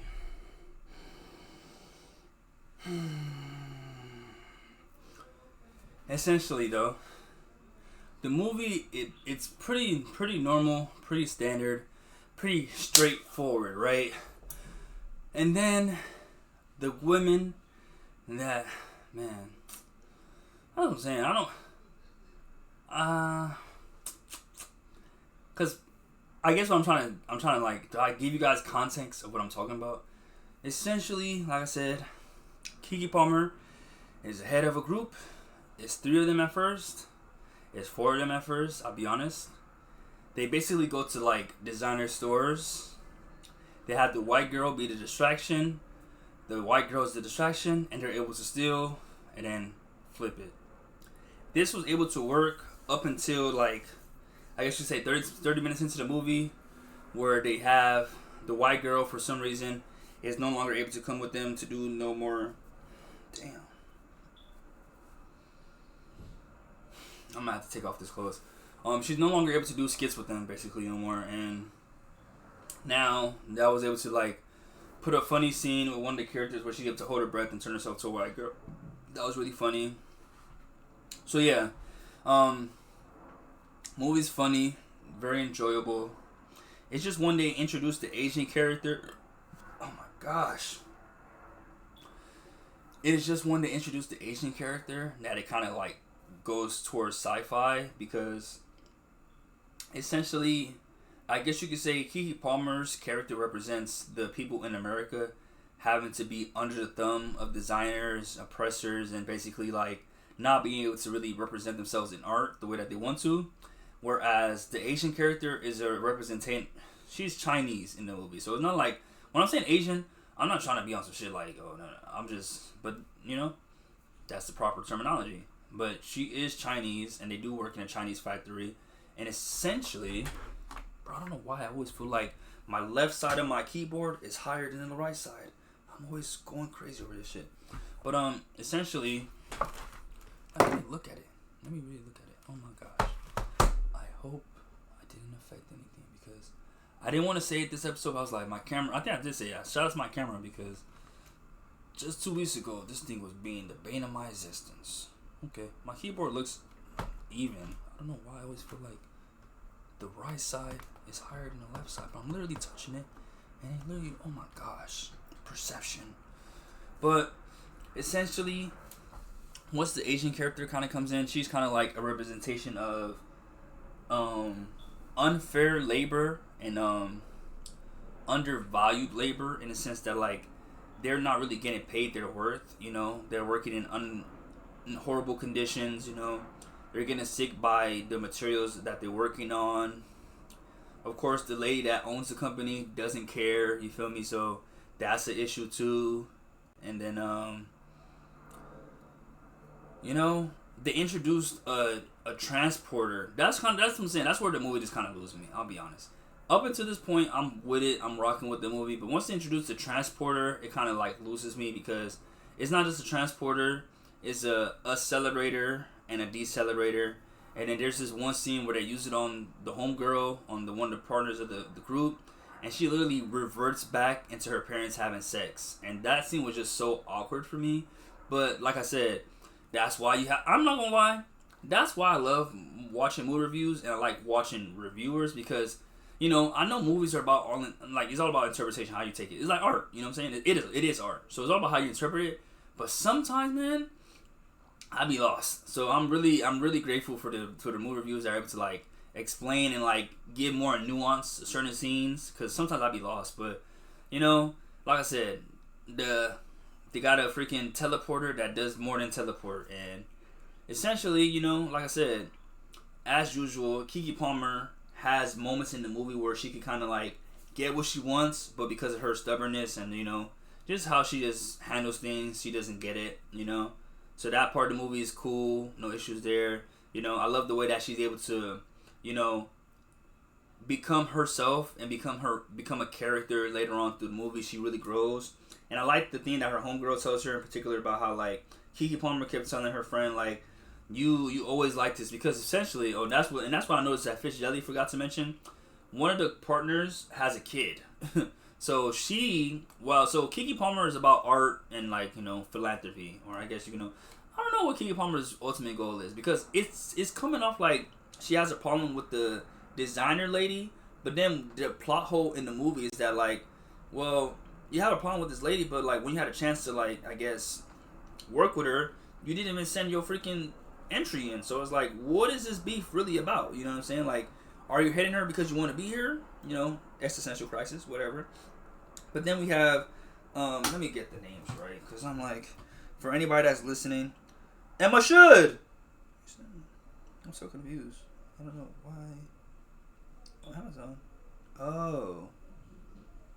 Never mind, I see the memo now.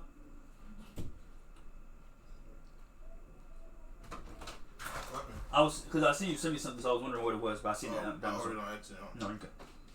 I was like, hey, but nah, so yeah, freaking then, yeah. So that's all. My apologies. Her character. Well, her name is. So it's Keke Palmer as Corvette, Taylor Page as Mariah. Taylor Page is so fine. I don't know what other things I've seen her in.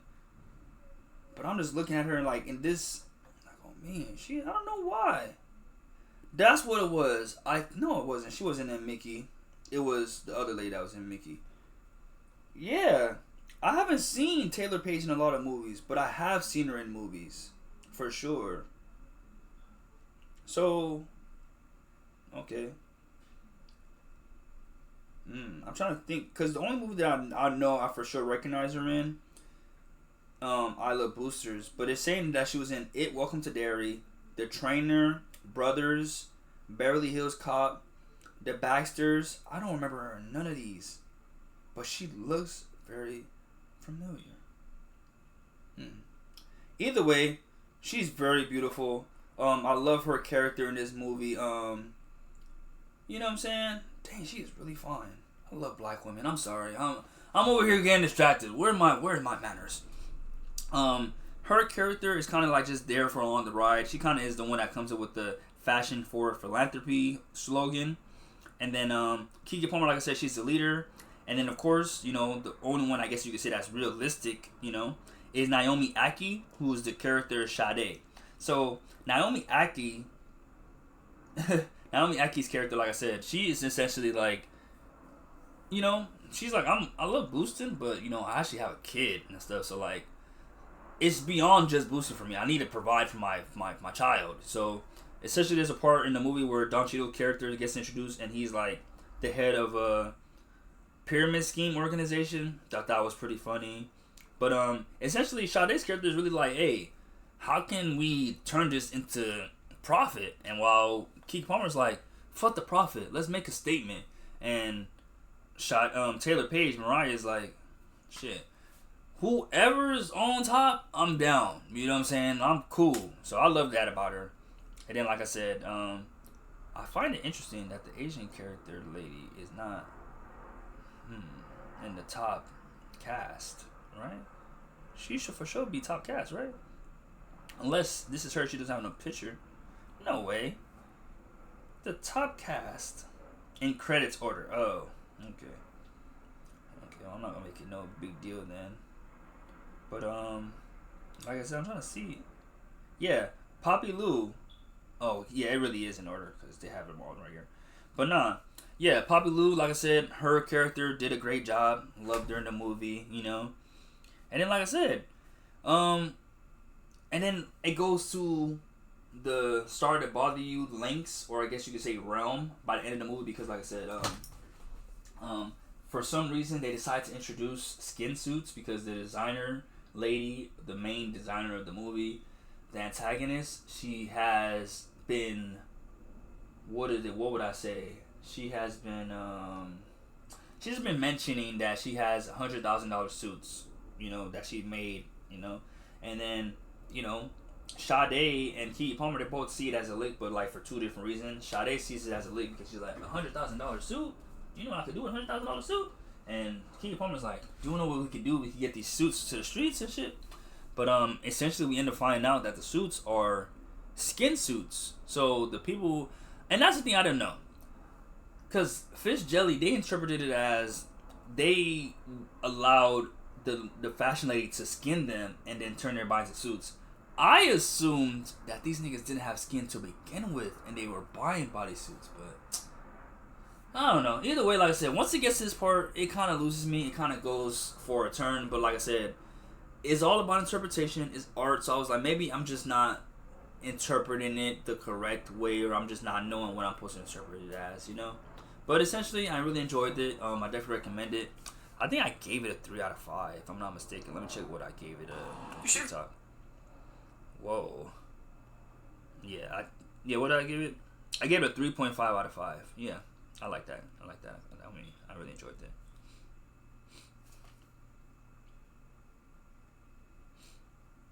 So yeah, you feel me? Yeah, that's what I'm saying. You cannot expect nothing from nobody because it just don't be the same. It just don't be the same. But yeah, essentially after that, right? You know, like I said, 3.5 out of 5, you know.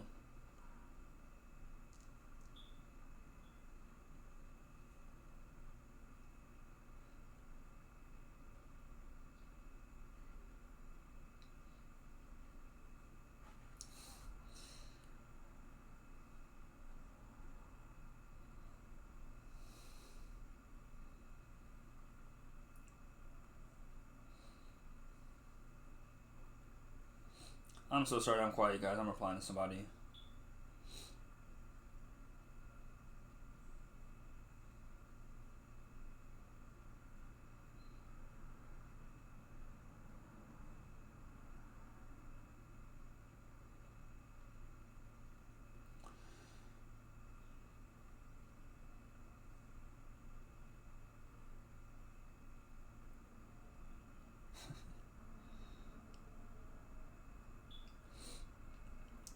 But yeah, sorry guys.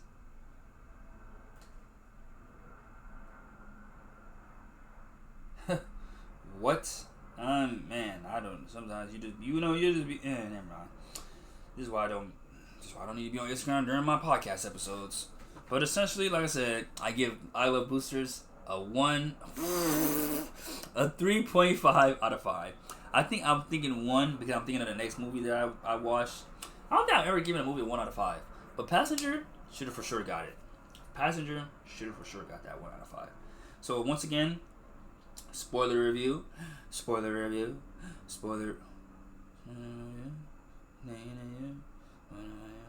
I'm sorry. As an artist, my brain just be thinking of songs and like just coming up with songs sometimes. So I was thinking of like, where did that remind me of?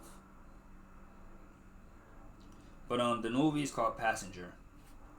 2026. There's a lot of movies called Passenger.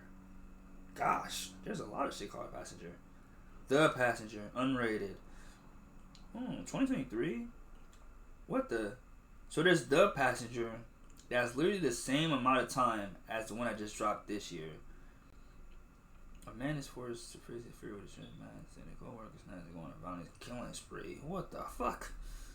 That's interesting how they have the same runtime, but they're clearly two different story things. Interesting. Okay, that's cool. But nah, this one, dang, they gave it a 5.6. Oh yeah, let's see what boosters got. I Love Boosters.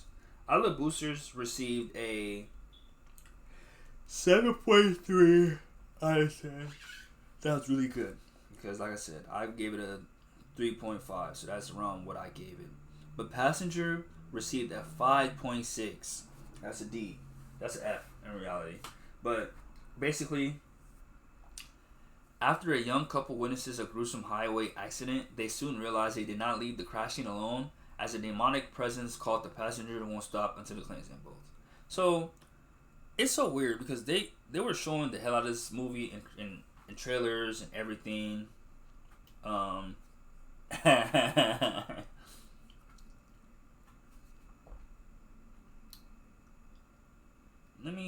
Let me be honest. About 20 minutes. I'm gonna say 20 minutes.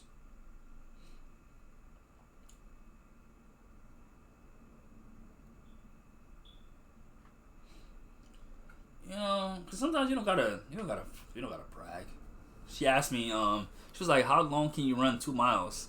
I said 20 minutes, right? That's a realistic answer. But essentially, when they were showing this movie is fresher on my brain, so I could kind of, honestly speaking, I'm capping. The parts that I seen are fresh in my brain. I didn't watch this whole movie. Well, I watched the whole movie. I just wasn't alert and attentive the whole movie runtime because I fell asleep part of the movie. But when they were presenting this trailer in the theaters, it was a guy. I was about to say it's a couple. It was a pair of guys. They were driving. You know, it's like they're doing a road trip. It's at nighttime, and his homies in the passenger. It's an Asian guy driving. What looks to be a black person. You know, in the passenger seat. The race doesn't matter. I'm just mentioning the characters in the descriptions. But essentially, the driver, I guess his homie was sleeping, and he sees his homie waking up. And he sees homie is drinking the soda. And he's like, "Hey, bro, like, chill out on the soda, bro. Like, homie, I'm not pulling over so you could pee." And he was like, "Bro," I'm like, "Camel, bro, I got this." Nigga, literally, like, you know, quote unquote, you know, commercial time, 2 minutes later, the nigga freaking has to pee. And then when he pulls over to pee, he goes to piss, and then while he's pissing, we have the camera on him, and then we see or we hear that the car is going through something. So in the trailer, they pretty much skip certain parts of that interaction. In the actual execution of the movie, we see that whole scene play out, and it's not much that we miss. We just seeing, like, specifically, like, you know, he did try to do a thorough check of the car, you know what I'm saying, and then pretty much it just added more depth, or I guess it just added more scenes to that trailer, you feel me? But it didn't give nothing too crazy, you know what I'm saying, at all. But essentially we see the actors pretty much, and I thought that was so funny too, like, he kind of was going to wait for his homie, but, like, you know, the situation has caused him to have to drive off. And I guess I'm saying that to say that, right? It's kind of weird how this monster, I guess, goes about attacking people, because the way they made it seem is that the reason that the couple got in trouble or got into it was because they stopped for an accident. But if this guy and this homie group just only stopped to pee, what made them susceptible to get the curse? You know, like I said, you know, just some plot holes that I'm thinking about. I'm like, whatever. You know what I'm saying? Like, that's how you guys decide to go about explaining the movie. But yeah, that's what that was. But let me get somebody that, like I said, could explain it a little better, because, like I said, I didn't really catch it. I didn't really care for it. So.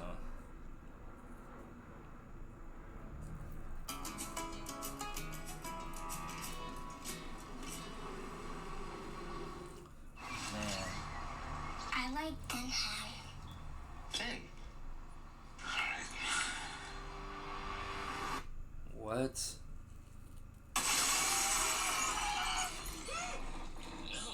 We are are still in May, but judging by the box office success and overall social media buzz, 2026 is turning out to be a great year for horror film. And that too. I don't know what happened this year. It's like they increased the horror factor. I'm just worried because I'm like, so by Halloween, what movies gonna have? Because y'all been going so crazy with these Halloween and horror scary movies that by the time it's time for horror season, I don't know what we're gonna have left. 2005 was the year of mainstream horror films like Weapons or the award season favorite Sinners. 2026 can be regarded as the comeback of low-budget horror cinema. Films like Hokum, Ready or Not 2, or the recent box office sensation. I'm sorry, this is exactly why you gotta find different reviewers. Because I like that. Low-budget horror movies. That's the genre. When they didn't put too much money into, like, execution or, like, characters, but it's like the fear is expensive. You feel me? Obsession are just a few of the low-budget horror films that turned out to be great cinematic experiences for horror movie fans this year. Passenger, directed by Norwegian horror maestro Andre Overdal, who previously directed the massively underrated The Autopsy of Jane Doe and the atmospheric horror The Voyage of the Demeter, is the latest addition in the list. Starring Jacob Scipio, Lou Yabel, and Melissa Leo in the lead. And let me just say this too. Jacob Scipio, he was in Bad Boys for Life. I don't know how long ago that movie was. This nigga look like he hasn't aged a bit. I said, what the? Let me look it up. Jacob Scipio. This nigga, he is 33 years old. Okay, maybe that makes sense then. I don't know what. Yeah, that's what I'm saying. So he was in Bad Boys for Life in 2020, and he was also in Okay, they're obviously not in order. Okay, my bad, y'all. But yeah, the most recent that I seen him was in Bad Boys Ride or Die, and I don't know why. I just feel like he looks so young there that when I seen him in this movie, and that movie came out 2024. I guess I just expected him to look 2 years older. That boy looked fresh. That boy looked young. He looked like he recorded this movie when he recorded Bad Boys. But I just thought that was funny.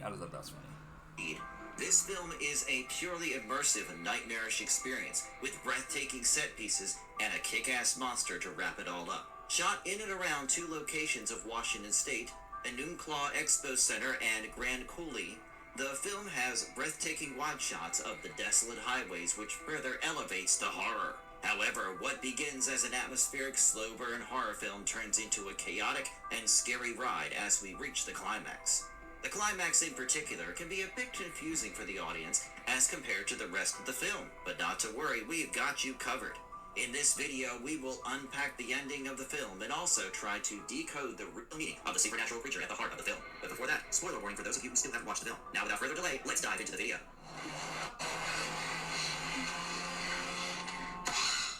What is the film all about? Before going into the ending, let's talk briefly about the plot of the film. It begins with a brief but scary prologue where we see 2 friends, Lucas and Daniel, getting attacked by a supernatural entity in the highway in the night during their brief pit stop. The entity kills Daniel and is on his way to kill Lucas as he starts driving in a desperate attempt to get away from the spirit. However, the entity soon catches up with him. After the prologue, we meet the main characters of the film, a young couple named Maddie and Tyler. They abandoned their luxury Brooklyn apartment and their expensive lifestyle to live a life on the road in their RV. Their plan is to move across the long and winding American highways and embrace a life of wanderers with a Bob Ross bobblehead and a St. Christopher medallion by their side. This early part of the film plays out like a relationship drama and focuses on the couple. After they have successfully spent 6 weeks on the road, they decide to go to one of the nearby hot springs. During their journey in the night, the couple encounters a broken down car in the middle of the road and stops to help. Turns out this is the same car from the prologue. Soon the couple discovers a scared and hurt Lucas. Tyler tries to help Lucas, but he dies inside the car by the explosion of the airbags. Meanwhile, Maddie also starts feeling an uncanny presence around her, in the car as well as in the darkness. Realizing that something is not right, the couple ran away from the spot. Back in a motel, Maddie realizes that there has been something wrong with the dashcam footages in the accident spot. They also discover 3 scratch marks on their van, the same scratch marks that were also present in the trunk of Lucas's car. In a local van meet, Maddie discovers the 3 scratch marks again in a notice board, along with flyers of missing people on the road. Maddie meets Diana, a fellow traveler who tells her that they shouldn't have stopped at night in the middle of the road. The couple discovers soon after that some evil spirit has latched onto them from the spot of the accident. Whether they can shake off that apparition or succumb to his evil ways is what the rest of the film revolves around. Who is Passenger? In what is one of the film's most effective set pieces, Maddie gets spooked out by the evil spirit in a gym parking lot, but is ultimately saved by Tyler's St. Christopher medallion, after which she decides to find out more about the nature of this entity. With the help of a book named Haunted Highways of America and internet, Maddie finds out that the 3 scratches is used as a sign to warn fellow travelers that it is not safe to stop at that place. In Hobo Code, the secret language of the nomads, the symbol means that an evil entity, colloquially known as the Passenger, is nearby. If one stops at night, the Passenger accepts the invite and wreaks havoc in their lives. Maddie also discovers that in the past years there have been many accidents in the highway, with 3 scratch marks in the car. Later, after a couple of encounters with the spirit, including one during a romantic Roman holiday driveway screening, Tyler and Maddie drag to Flagstaff to take the help of Diana. Diana tells them that the Passenger is the devil from hell itself, an age-old entity who kills its victims within a couple of days of possessing them. Since it's not killing them, it means he is enjoying their suffering. The Passenger is a mixture of classic horror villains like Leatherface, Michael Myers, Annabelle/Valak from the Conjuring films, or Samara Morgan from the Ring remake, and iconic screen psychopaths like Hannibal. That's probably what it was. It was probably just his powers and his was probably just too many characters, too many, you know what I'm saying, in one for it to be, you know what I'm saying, like, enjoyable. This is how every iteration of Soldier Boy died in the Boys comics. Although the live-action version of... Sorry, I got distracted. But nah, yeah, I don't know. I hate when I don't like something. And not that I hate when I don't like something. I hate when I shit on something. You feel me? Because I'm like, I don't want to shit on this like it's just a terrible movie. I just personally didn't really care for it, and I was like, I was ready to be out of there. If anything, if I go back and not watch it, I'd probably have done that. I'm not gonna lie, because I just didn't, I just really, it didn't do anything for me, you know what I'm saying? Like I said, I enjoyed the trailer more than I enjoyed the actual movie, you know what I'm saying? Because actually watching the execution of it just made me like, okay. And then even hearing his explanation, it's like, okay, well, he fuck with it, you know what I'm saying? So he's giving it like his good insight and stuff. But I'm over here like, what really? Like I said, I don't really, just based off of the killer's motives. I'm like, well, why did the first guys get hit? You know what I'm saying? Like, they didn't stop, you know what I'm saying, for an accident. They stopped because, you know what I'm saying, he had a pit stop, and then now the monster got to them, and now because the couple seen their car, they got the monster onto them, but then the monster didn't want to kill them because he's actually enjoying them. It's like, okay guys, like, what are we really doing? You feel me? But like I said, that was Passengers.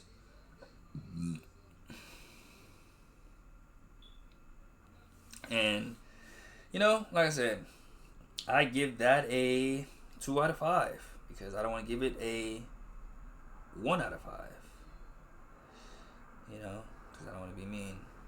But now that we got the movies out the way, you know what I mean? We can get into some of the TV shows that I've been watching. Like I said, it's not really like too much I can really say. It's just a new show that I've been watching called Daemons of the Shadow Realm. Yes. Yomi no Tsusagi, also known as Daemons of the Shadow Realm, is a Japanese manga series by Hiromu Arakawa, Full Metal Alchemist, about twin siblings Yuru and Asa, who are separated and thrust into a supernatural world of demon pairs. After their secluded mountain village is attacked, the story follows Yuru as he discovers his birthright to command powerful guardian spirits and unravels a prophecy connecting him and his sister to a larger conflict involving powerful clans and ancient secrets.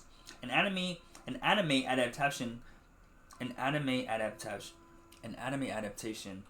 by Studio Bones premiered in April 2026.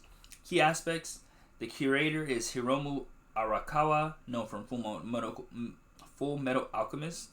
Genre: dark fantasy, supernatural, adventure, action. Premise: Yuru lives a quiet life with his twin sister Asa until their village is attacked, forcing him to awaken powerful demon pairs Tsusagi and learn about a prophecy that links him and his sister to a road threatening destiny. Power system: humans form contrast with supernatural creatures called demon pairs Sugai that manifest from relics, granting them unique abilities. Main character: Yuru and his twin sister Asa and their demon pairs, right and left. Publication: serialized in monthly Shonen Gangan since December 2021. Anime. So I could read it. I wonder where you would read it at. Like, is the full thing? Yeesh. Oh, never mind.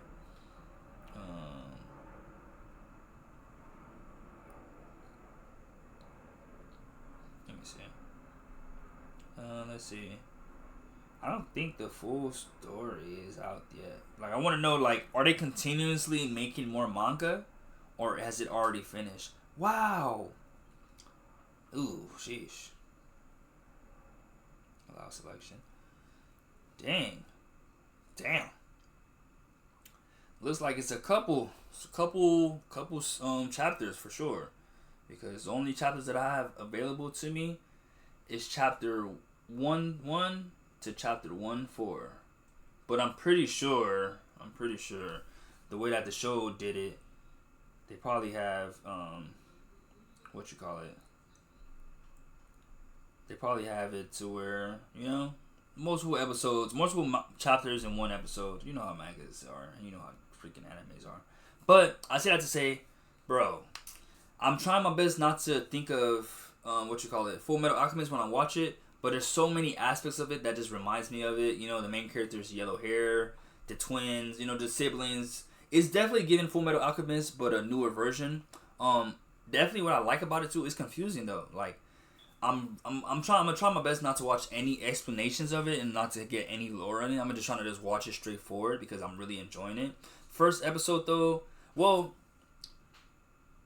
I'm enjoying it, but I guess I'm a little confused by the. Yeah. Bubble bath soup. Bubble bath soup? I don't think so. You can check. I don't think so. But you can check though.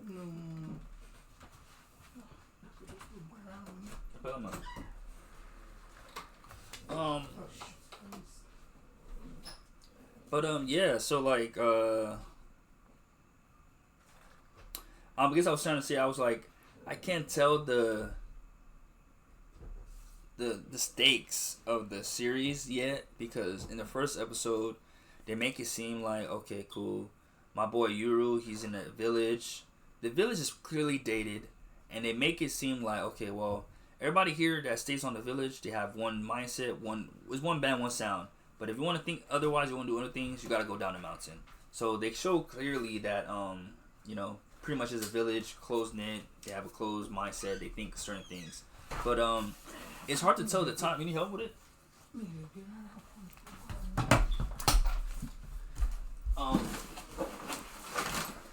Pretty much the village seems like they're in like the 1800s type shit.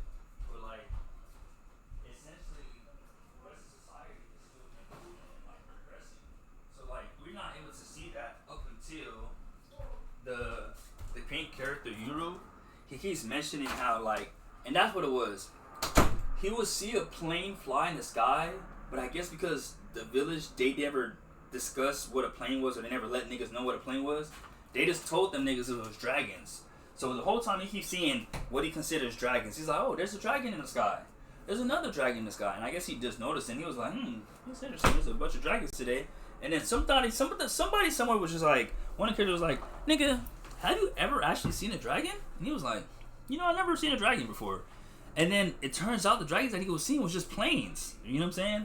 Because essentially, they were able to figure out, because where they stay at is hidden into the mountain and there's a barrier. I didn't understand it at first when they first showed this, but essentially the enemies are able to break the barrier and they pretty much infiltrate them with military. And that's why it was fucked up to me, because like I said, they get there and they're there to kidnap Yuru, pretty much to take him back to his sister, but they're massacring the whole fucking like village. Like every adult is getting killed and they're literally just sparing the kids, and I just thought that was fucked up to me. I'm not gonna lie, because I'm like, well, I just thought it was fucked up because I'm like, okay, well, in a society where maybe the leader is evil, do all of the subjects have to suffer, or are they subjected to punishment because the leader is like fucked up too? Like, is that fair? You know what I mean?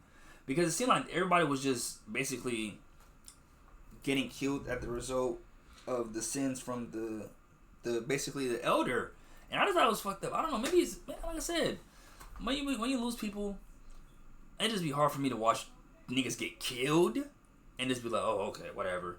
If someone passes away, it's like, okay, if someone passed away, they got old, they got this, you know? But when someone dies, it's like, yo. I mean, when someone gets killed, it's like, yo, what about their peoples? What about their bills? What about their life? What about their will? Like, we're not going to ever acknowledge that? Okay.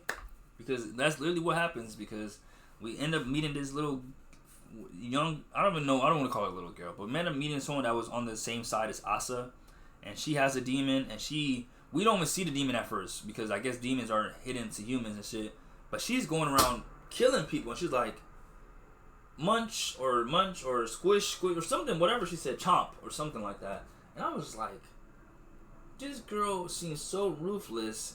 And then I'm telling you, like, and that's one thing I will say about Full Metal.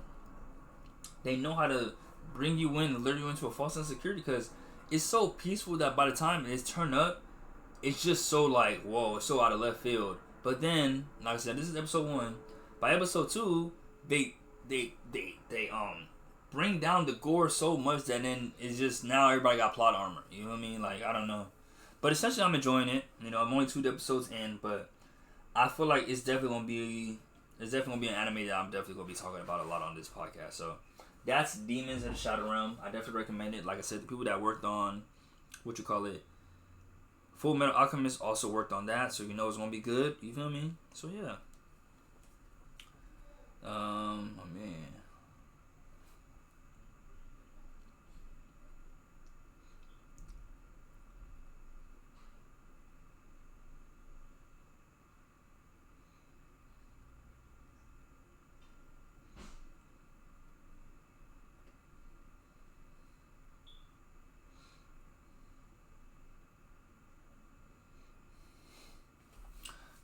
We gotta get to type properly.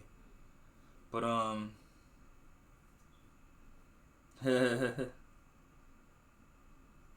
damn. I really shout out to the people. Ooh, that does look good. Shout out to the people. What the fuck?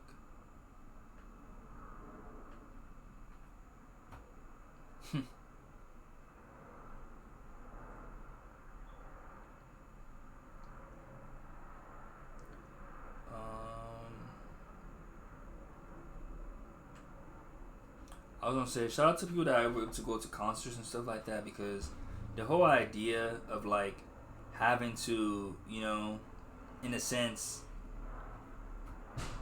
what you call it, motherfucking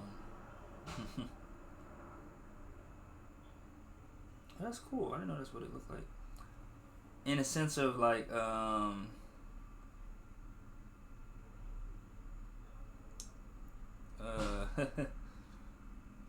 in a sense of where people, what you call it, how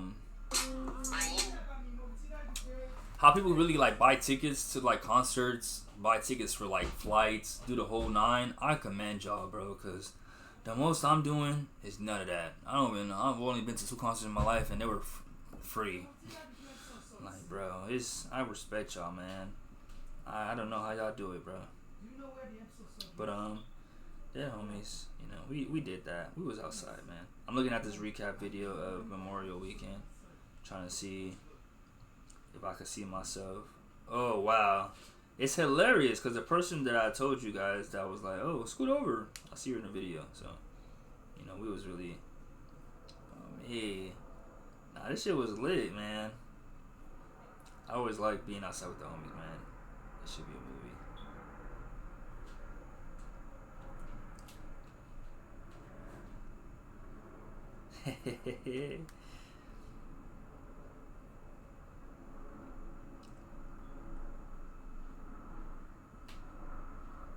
Yeah, her fit was confusing me a little bit, but she clearly was coming from somewhere else. Damn, there's some fine black women out here, bruh. I'll tell you that. I'll tell you that. But now we get into some of these Instagram topics, some of the shit that I've been seeing. You feel me? And then we're gonna wrap this episode up. You feel me? So thank you guys for watching. Thank you guys for enjoying. You know what I'm saying? And it does not. Wow. Oh my gosh. Let me go on my business. I hate when I find new things to talk about on the topic day, and it's like, dang, if I add this might be too much. Let me just keep it to where I keep it.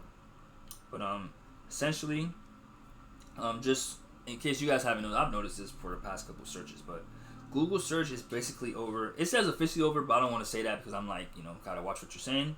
But Google is now shifting away from traditional search results and moving deeper into AI-generated answers, assistance, and automatic browsing experiences. So Google announces that it will now prioritize AI-generated answers and search results over human-written website articles. So I said that to say that please be sure you guys are out here checking, doing your due diligence, double-checking, going through, and just making sure you're getting what you want, because AI is really taking over. And you guys know me, 10 episodes back, by like episode 20 something or whatever, I was already saying AI is taking over. So it's good to see it's doing its thing, but I just don't want us to get too far gone to where we forget to have our own mindsets and stuff. But that was what's going on with Google. But as far as the Dr. Cheyenne Bryant situation, essentially two people kind of came to her defense, but not necessarily to her defense, but basically were like, why is it so deep? And it's so funny because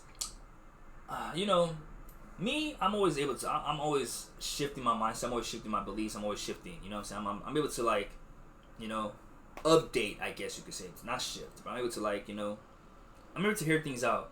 So at first, when I first heard this whole Dr. Cheyenne Bryant thing, I was like, yeah, she's wrong. Like, why doesn't she just come out and prove, I think I said last week, I said, why don't she just come out and prove that she's a doctor? But the more I think about it, I'm like, damn, then again, I don't know. Like I said, I'm probably the worst analogy or the first. I'm the worst person to use because I wouldn't even give people a chance to play with my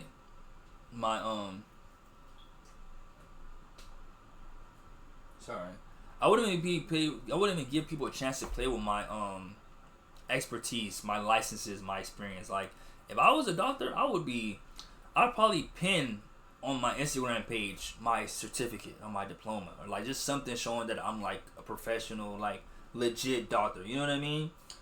So I kind of agreed with people in the sense of like, oh, like, why doesn't she just come out here and just prove to us? But then I started like, isn't that deep? You know what I'm saying? I'm like, at the end of the day, it's really the people that want to purchase anything from her. Like, if you're trying to do business with her, maybe you should care. But I'm like, the regular person, we don't really gotta care. But and I get, like I said, this also was due in part to, like, to Amanda Seales and Lamont Hill. Shout out to Amanda Seales, shout out to Lamont Hill. They've been kind of like coming through and saying stuff, but Amanda Seales was getting backlash for defending Dr. Cheyenne Bryant. That's why for me, I just be like, what be up with y'all? Like, is it like, I don't know. Like I said, like, I don't know. I didn't say it on here, but I said it one time. It was I said on my spam. It was about the Stephon Diggs and his BBL chef situation. The way that I was seeing people in comments, like, wanting something to be done to her was just throwing me for a loop. Because in my head, I'm like, okay, cool. Well, let me not say that because I'm like, I know some people might be passionate. Well, I guess I can say it. I'm going to just say how I feel. Some niggas was really in the comments like, this shit happened to her. She got to go through this. She got to do this. And I'm just like, I don't feel like she deserves all that. I feel like, if anything, maybe just no business. You know what I'm saying? Maybe just now y'all be careful when y'all do it. But like, I guess what I'm saying, like, sometimes the punishment that y'all be wanting to give people just don't be seeming reasonable for me. So I guess in that sense I'm saying like this, like, why are y'all so mad at Amanda Seales for like trying to defend this lady? Like that's just to me so confused. Like, what do y'all want her to do? Like, you know, especially like I said, as someone that I feel like I've kind of known Amanda Seales from Insecure to now, this seems like right up her alley, you know. But let's listen in. So obsessed about Cheyenne Bryant. I'm beginning to think that this is a bot thing. Why are you so obsessed about this? Like, okay, she lied. I can see she lied and like harmed people, but she was on my podcast and she was brilliant. I think it's fucked up that she lied. You know, and then that's that. The need to, if y'all went this hard against like Kamala Harris for supporting a genocide, then like, what would that would matter to me? I don't have, there's no match. I don't need to have some type of debate with Cheyenne Bryant. At the end of the day, for some reason, she felt like she needed to lie about credentials. I don't know why.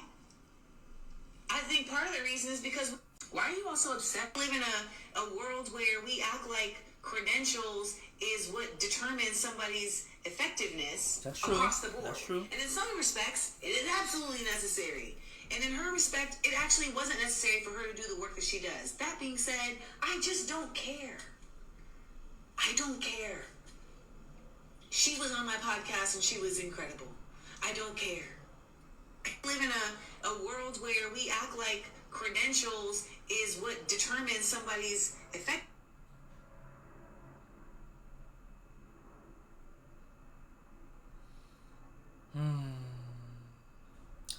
I don't know, man.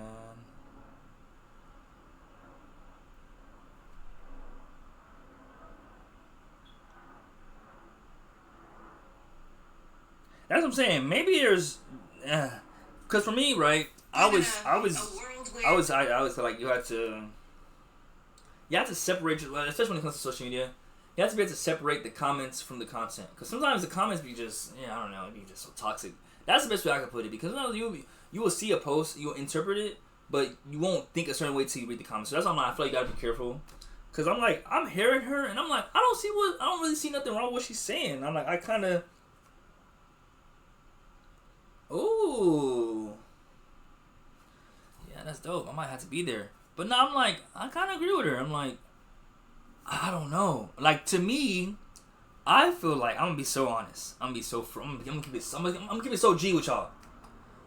I feel like I'm gonna keep calling her that. I don't fucking know. I don't know. Shit, Bachelor Caduce Edel, Dr. Cheyenne Bryant. If she wanna call herself that, that's what she wanna call herself.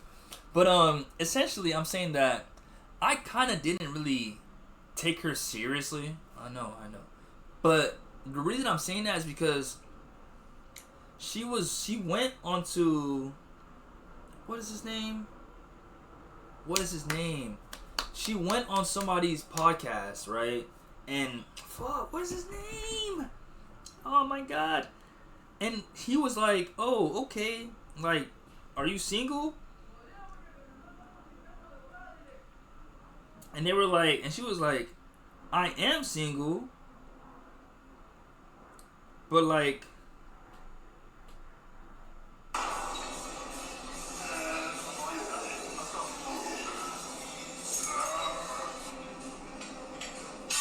okay,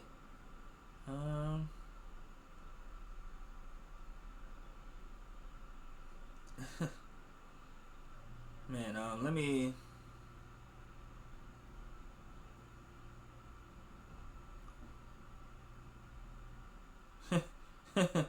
But nah, let me see. What is his name? Dr. Cheyenne Bryant dating. Let me ask that. Let me do that. What is his name? Oh my god. What is his name? Is my nigga.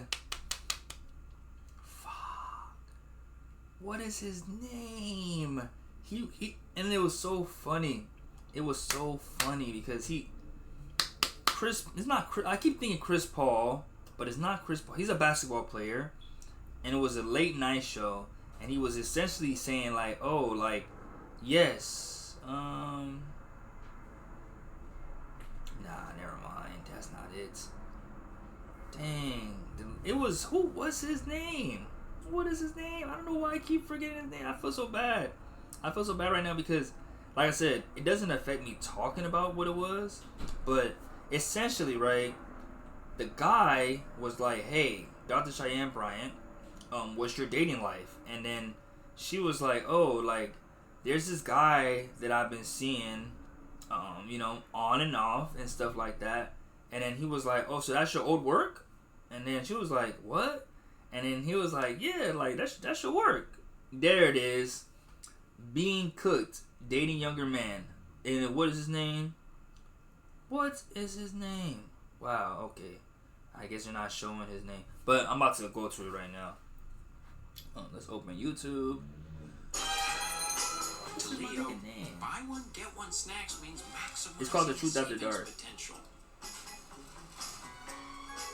However you make money work, Wells Fargo can work with that. Jose Ugarte for City Council. Paul Pierce. That's what it was. Paul Pierce. Paul Pierce. Paul Pierce and Dr. Cheyenne Bryant. Paul Pierce. Dr. Cheyenne Bryant. Let me see. Here it is. With you. This is about like, hold on, what's going on with you? This is about you. You can flip the script on us. We over here. Reverse Uno. Man, you sure did. But it was good. It was insane. No, we need to find out about what's going on with her. She dating, single. What do that entail for a 42-year-old? I'm dating. Dating, but single. Enjoying my life. I have really good companions. How many are you dating right now? I'm not exclusively committed to anyone, but I have one guy that I have dated off and on for 5 years. Got her. We dated for 5 years off and on. So you was his work for 5 years? You been his work? You still his work? Oh my gosh. Yeah. I know what's going on. I'm not about to. No, we're gonna take this sheep clothing off. Right, the wolf teeth coming out. No, we you have somebody's work for 5 years. Bro, but I ain't gonna lie. When I seen this, that's when I knew. I said, so if anybody takes her seriously, that's on your own accord. Like, it's kind of like a fitness coach. If you want to get fit, but you're only listening to the person that's on the internet telling you how to get fit, that's on you. That's how I looked at it. I said, look, if you guys want to listen to Dr. Cheyenne Bryant, go for it. But if you read between the lines, she's just like us. She's just like you. And not to put myself in her shoes, but when I heard that, I was like, damn, bro. Because I don't want to. Essentially, I feel like I was kind of there in that situation of like being on and off with somebody, but I never was really on, you know what I'm saying? But like, I guess I could say I was someone's work. So when I heard her say that, I was like, oh shit, look at her. You know what I'm saying? Like, you know what I'm saying? But like, so I don't know too much about the lady, so I don't know, like, if she's just doing something in particular that makes people feel like they have to, like, come out and expose her, but it is what it is. But that's when I knew. I was like, okay, well, she's just like everybody else, because I was like, her explanation of that just sounded like she really sounded like she just wanted to say, like, look, man, I you know what I'm saying?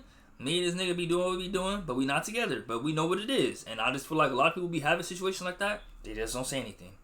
But this is Lamont Hill coming to her defense, too.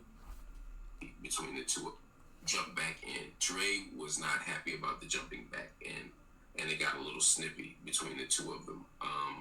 Touré was basically saying, I'm trying to close out the show, you keep interrupting me. Just let me close out the show. Let me close out the show. Let me close out the show. And Cheyenne didn't like that and said some words toward Touré. She said, she called him feminine. She said, you're acting real soft right now, real gentle right now. She certainly was not using those words positively. And some viewers argued that Bryant's remarks framed softness or femininity in a man as something shameful. Some people said that she was leaning in on patriarchal ideas about masculinity. And I think Dr. Bryant would say very clearly that she is traditional in certain ways. She's traditional in terms of religious faiths, traditional in terms of gender roles to a large extent, traditional in terms of how she understands certain dynamics. So it's not shocking to me that she would say that. But the tension between sort of what she said to Touré and her kind of public brand, which is built around healing and accountability and emotional wellness, did seem problematic. Now, man, also the truth talks leaked it. That's what I'm saying. I don't know. I say maybe as an intellectual, you just respect on the intellectuals. I love the way that I feel like I'm able to read between the lines of what he's saying, but he's saying it so eloquently that it's like, okay, if you get offended by this, you just being sensitive. But like, he's like, look, she was saying some fucked up shit. It doesn't really go with her brand, and it kind of does go against what she says. But, you know what I'm saying? Well, how did he say it in particular? And which is built around healing and accountability and emotional wellness, did seem problematic. Yeah, it seemed problematic. I like that. It's actually also the Truth Talks leaked this, because this wasn't just a re-air of the show. They showed the stuff that wasn't put on the show. Because when they start arguing, they stop down. The executive producer jumps on the show and says, like, yo, let's just wrap the show. We'll talk off air. And Touré like, that's what I'm trying to do. And Cheyenne Bryant's like, talk to your wife that way. Don't talk to me that way. So she didn't like how Touré was talking to her. He did not like it at all. Touré didn't like the way she was interrupting the show. From his perspective, I'm not saying she was interrupting the show because I don't know how they're supposed to. I don't know that he was supposed to wind up the show. I don't know if he was supposed to close out the show. I don't know if she was supposed to not talk while he was doing that. I just don't know what was supposed to happen, so I can't say. But what I do know is they didn't like how the other was handling things. What I know for sure though was that the words that Dr. Bryant was using, I found troublesome a bit. Saying you're acting real feminine, you're acting real. She basically was attacking his masculinity, and I'm not offended at. I don't see masculinity in the way that traditional sort of patriarchal vision would argue. So it's not like, oh my God, you're my manhood or not man. It's more like you think that this is something that I should be insulted for. You think that this is something that should be hurtful. How must we see the world in order for this to be an insult? Those are the kind of questions I'd be asking in that moment. And people have a right to their own takes on this stuff. People don't have to see manhood or masculinity or patriarchy or whatever the way I do. But it definitely didn't strike me as something healthy. And then the public response, of course. And people are saying, does this public conduct reflect emotional regulation? Does it reflect gender awareness? Does it reflect the kind of stuff that you want from a relationship expert? Okay, so she's a relationship expert. And that's over here. And then people are also saying this is proof you don't have credentials over there. I'm sort it's funny from the credentials conversation person. Relationship expert is like subjective, I feel like. Because technically speaking, I feel like I'm a relationship expert and I don't really have the most best relationships. But I feel like, I'm gonna be honest. I'm gonna be so freaking, I'm gonna keep it so G. I feel like I know women well enough to be able to be a dating coach. But maybe not for our own life. Because, I guess that's what I was going to say. Maybe as a dating coach, maybe you could tell other people's situation. Never mind. That's a little BS because I feel like you could tell that with anybody. Because I was about to say, maybe you could tell other people's situations, but you can't get yourself something. Because I'll be like... Because technically speaking, I don't think I can put two people together. I don't know about how that ability... I'm not a matchmaker, but am I a relationship expert? Maybe not expert. But I don't know. Like I said, in my experience with women, I feel like, and just people, I feel like that doesn't sound too off base. Like somebody that might be able to be like, oh, I can speak on relationships, but I'm single or I have this thing. I'm like, yeah, maybe that's why you're able to speak on it so well because you know the intricacies. You know what I mean? Like, I'd probably believe someone like that because then again, would I because if I being someone that was once in a relationship that looked picture perfect, it's hard to say. Would I listen to the person that's in the relationship or listen to the single guy? I probably listen to single guy. Honestly speaking. Now, but I'm saying that now as someone that's been through what I've been through, knowing. But it depends on what the single nigga is saying. Say, people can believe she has a degree or not. I think most people don't think she has a doctoral degree at this point, based on what I've seen. I don't believe she does. But if she does, great. To me, at this stage, I'm more interested in the work. I'm more interested in what the outcomes are of said work. And for me, whether you have a doctorate or not, if we're using feminine as an insult, if we're using gentle as an insult, I would be concerned for the kind of counseling that's happening. Now, that's just me. So that wouldn't be who I would go to for my relationship counseling or my relationship expertise. People have a right to do what they want. This is what the first comment says. And this is why, like I said, you gotta be careful. You gotta take these comments with a grain of salt. This nigga is clearly incapable of honesty, criticizing people that he's cool with, LOL. What? That's what I'm saying. Let's just get this straight. If I respect and fuck with you, I'm probably not gonna criticize you that crazy anyway. But the fact that you're acknowledging that he's cool with this person, and then you're saying that he isn't able to honestly criticize, is like that's what I be saying. I be like, oh, that's why I be, man, bro. I ain't gonna lie. That's why from the get go of my podcast, I made it very clear: the fans do not dictate nothing. I'm gonna just keep it so 1,000. Like, and I say that because, like I said, I really fuck with the Joe Budden podcast, and I fuck what he got going with the JBT community. But that parasocial relationship sometimes that these people like get, the way that these people be feeling like they just know niggas, it be kind of crazy to me. Like, I don't know. Like, me personally, I don't think there's any freaking I don't think there's any form of content or any media personality that I feel like I really know like the back of my hand. I feel like all these niggas could switch up. All these niggas might have a side that we don't really know. When that camera's off, you don't know what these niggas is doing. So the whole way that these niggas just be really just, I feel like they just, and it's only based off of freaking, so what they see them niggas do on TV and shit. They're able to come up with like their ideas, like, oh my gosh, bro. And I'm saying this, and that's why I'm like I said, I'm like, I'm knowing I need to improve. I know I need to like be able to remove myself, because the passion that I feel like when I see shit like that, I be the type, I want to reply to a nigga like, what do you, so. Like, I'd be like, and it's not even like, because I'm really hoping for a genuine conversation, but I'd be like, what did you want? What did you want? And this is definitely in relation to a clip that I seen earlier today, where this guy called the Fresh and Fit podcast. I don't know why I do that. Like, me punching myself, hurting myself is not gonna make the hiccups go away. Don't know why I did that. But essentially, just give a disclaimer. I kind of used to fuck with Myron till I started seeing that he's not really for us. You know what I'm saying? And I'm gonna just leave it like that, because I'm gonna just leave it like that. I don't have nothing nice to say, so I'm gonna just leave it like that. You know, him and Sneeko. I used to respect them niggas, but now I don't respect them niggas. I don't really care for them niggas no more. I don't really care for what they gotta say. I'm just keep it like that.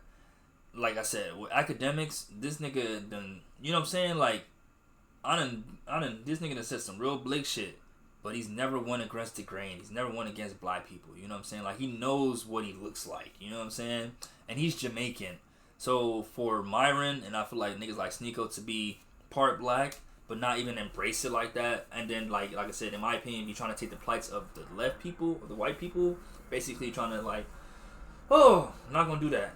Essentially, I'm saying I seen a parasocial moment because a caller called their podcast, and it was like, pretty much he was getting on Fresh, and he was like, Fresh, you don't feel bad for always like, he basically said that Fresh is the niggas that Myron be telling niggas not to be, but he's like, you the main nigga that like works with this nigga. And I was like, what the like, I'm really listening to this, and like, mind you, I don't really care for Fresh and Fit, so it's nothing in my body that wants to defend a nigga particularly, but just when I hear what's supposed to be a fan or someone that, you know, engages with your content, right? Let's just say someone that like watches your videos. To hear someone that watches your videos try to tell you about yourself and how they know you and tell you that, hey, basically you've been bringing your partner down, that shit was just like, wow. And I'm just like I said, and maybe before I was really taking this content seriously, I couldn't see it, but now I see it to where I'm like, man, I'm so glad that I'm like, I'm glad I have this confidence in myself, because I'm like, people in the comments, I mean, like I said, I've already said it earlier, a hater is someone that was really a supporter that just didn't get no attention. So most of the time, they just really want to be noticed. But like, the fact that people will say so crazy shit because they think they won't be noticed is so crazy to me. That's why me, when I comment the positive shit I comment and it gets likes, I be cool. I be kind of annoyed. I'm like, sometimes I just want to comment and go under the radar. But then I realize, depending on what you say, it can't go under the radar. But I just had to say that because I'm just like, seeing the way that guy commented that and the way that people were, wow, this is so crazy. Like, wow. But nah, it's the way that, you feel me? Damn.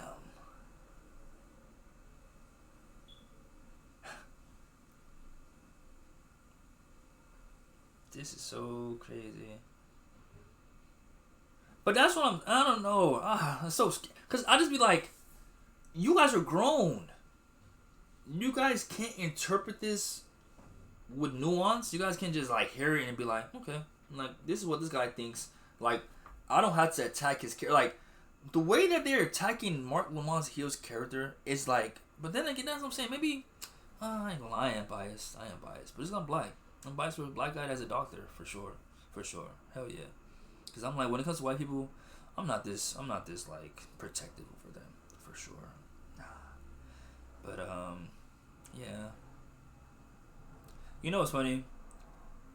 There was a video of someone that said that she had a girl. She was like, oh, this girl I gave an Uber ride to said she got fired on her first day at Chick-fil-A because she made a TikTok video saying that she don't respect white people. And so like, then I was like, damn, I could see that. And it made me think to myself, I wonder what they will say if they hear my take on white people. And they probably would do the same. But my take, like I said, is not that I don't like white people. I don't like racism. You know what I'm saying? I don't like bigots. And a lot of them just happen to be white. You feel me? And systemically, the way that, you know, America is been built on the backs of racism, on the backs of, you know, pretty much putting white people over us. So when I'm saying it, it's not necessarily like, oh, honestly, you're like, oh, I hate white people. It's more so I hate racism, for real. I guess that's what I should say. You know, at the end of the day.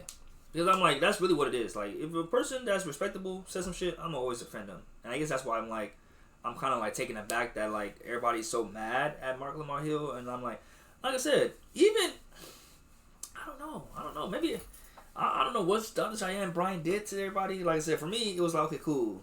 Prove that she's not a doctor. Okay, now we prove that she's not a doctor. But what more y'all want? Like, y'all want us to get, like, y'all want us to be broke? Like, when I be seeing shit like, it just sounds a little like jealousy to me. Like, you know? Like how Amanda Seal said, if she's doing something negative, cool. Yeah, this clip is bad, but it wasn't aired. It got released. You know what I'm saying? And shit. I don't know, man. But like I said, shout out to Lamont Hill. I feel like I kind of agree with him. I'm like, yeah, you know, maybe her doctorate is a little fishy, and maybe it's hard to believe. But you know what I'm saying? Like, it would be crazy, right? If she just came out of nowhere and just proved it, and then what would y'all say? Y'all gonna be like, oh, you know, well, why didn't you just show this at first? Well, now you're moving goalposts. You know what I'm saying? So it's like, it's one of these words like, in reality, society, we're probably just never gonna be satisfied. You know, once we don't like you, we don't like you. I just wish the people we don't like, we would actually not like them. You know what I'm saying? Or like actually do something about it, because the way y'all going so hard about this, you know, it's just weird. Because I just thought about this randomly, right? Because I was just like, the way they're having so much passion about this, you would think they would have passion about, like, you know, let me not say no, so shit like that. But I remember recently, because Drake just dropped an album, 1900 Rugrat basically came out and said that Drake took his stuff. And I don't know, I just feel like that didn't get that much attention. Like, I thought that was funny because I'm like, now it's all quiet. Like, And it seemed pretty substantiated. Like, it seemed like he had proof. That came and went. But this Dr. Cheyenne Bryant thing, about her being a doctor or not, is still relevant. Like, I don't know. Sometimes I'd be like, that's what we focused on. Like, we're not gonna focus on the guy that's saying that a popular artist is saying that's still in the song, and it seems like he has proof. But because y'all don't really fuck with the guy, it doesn't matter. That's why it sucks, bro. That's why for me, I guess that's why I'm like, I'm proud to say that I'm okay with being a one-man army, because, man, sometimes, bro, it don't be worth it to kiss up, bro. It do not be worth it, because, man, even after this part, I'm already knowing, like, after this episode, I'm probably not gonna get to fuck with, like, Kevin Hart probably not gonna fuck with me for sure after this episode, because the way I'm about to go in on him. And this guy named, probably NFL star Amon Ross St. Brown, I'm probably not gonna fuck with them either. They're probably not gonna fuck with me either, because, like I said, I don't be caring for, like, I guess, unlike Lamont Hill, I'm not too worried about the relationship to where I'm not gonna say anything. Like I said, if you do some blick shit, I'm gonna say you do some blick shit. But I'm respectful enough to, like, you know, still say that I fuck with you, you know. But like I said, when I get to the Kevin Hart, we get to Kevin Hart. But this kind of goes into the other thing that I was saying earlier, or I guess this all kind of ties together, because I guess I'll say this with the Kevin Hart thing, but pretty much about, you know, dating outside your race. I just thought this was an interesting clip, and I just wanted to know. Like, I don't know how to, like I said, I was a little triggered at first hearing it, because I just feel like sometimes people don't, like I said, they don't really listen. They just listen to just respond. So I just feel like when people put certain things out there, I just be like, I guess maybe not even people, honestly. Like I said, it's really just, as a black person, I guess I just be wanting us to just realize how what we're saying can be taken as, you know. And I'm saying all that because me, when I just heard this, I was just like, I was a little taken aback, because I'm like, it sounds like you're being a hypocrite, you know. It sounds like you're like knowing that what you're doing is wrong, but you're trying to like basically say like, I know what I did was wrong, don't do it, but like if you do it, you gotta do it like this. Like, so should I do it or not? But essentially, NFL star Amon Ross St. Brown, his dad said the key to raising professional athletes is having kids with a black woman, not with white women. And I just felt like there's so many ways he could have probably expounded or explained it better, to where it probably could have been more pro us than just you want to make athletes. You know what I mean? But let's listen in. You gotta be careful. You can't keep.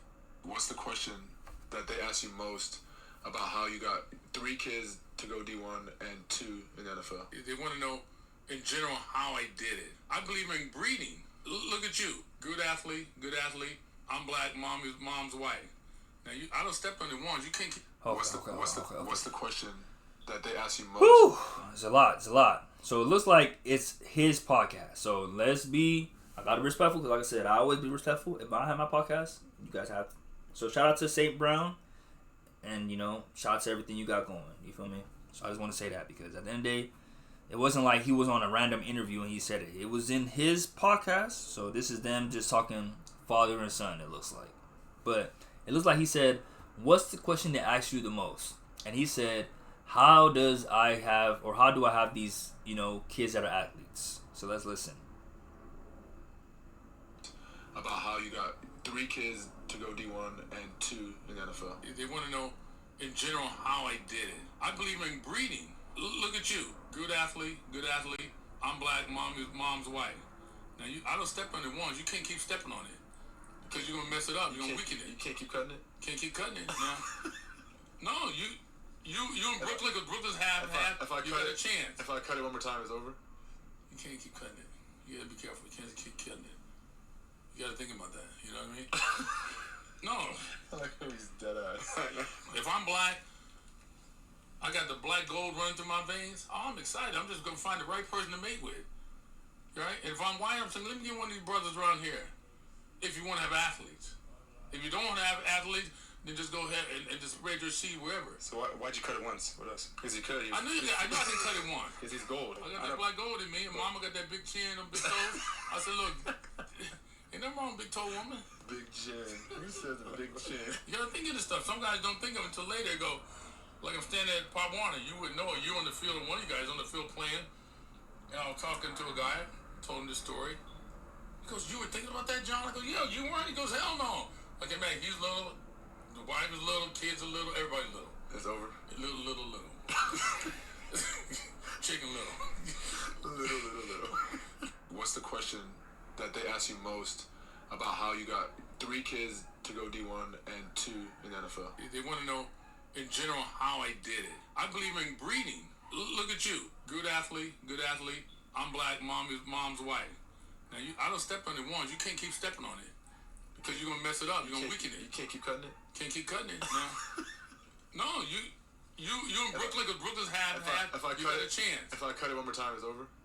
You can't keep. And that's what I'm saying. This is a weird conversation overall, bro. Because it seems like he's pretty much saying that, yeah. I mean, it's hard for me to interpret it because how I'm interpreting it is as, like, you know, at the end of the day, if you get with an athletic person, regardless of the race, I'm sure athletic can make athleticism. You know? I guess that's just my only thing I can interpret it as. I don't really think it's a race thing when it comes to that. I think if it's just about, you know, preserving bloodlines, yeah, you probably get with a black woman. If you're a black man, white man, you probably get with a white woman. That's the only thing I can interpret because it sounds like, I don't know. I don't know. Like I said, I don't really know how to interpret that. You know what I'm saying? Like, okay, you know. You feel me? Like, you can't keep cutting it, I guess, you know. So he's letting his kids know, like, y'all should, you know. But I feel like you can say it in a better way, you know what I mean? I don't know, because more than likely, you know what I'm saying, kids follow their parents. If they see you, dad, and then I'm like, they're already mixed themselves. They see you, dad, with a white woman, they're going to be with a white woman themselves, bro. It's going to be hard, you know. And like I said, I don't know. I just wish black people just promoted black people more. Like, I hate how I feel like even us, sometimes we, like, kind of promote what society be saying, you know. That's why, like I said, I don't mind saying I'm ratchet because I'm like, you know what? I'm not going to say ghetto because I feel like ghetto has a negative connotation. But ratchet is like, you know, we turn. Like, I don't mind that. Cause I'm like, bro, what? I know I'm hood, bro. I'm not going to ever, like, try to, like, not accept that or not acknowledge it, you know. That's why I would want to rather be with a black woman who can understand my hood. I can understand my ratchet. I can understand why I'm feeling the way I'm feeling.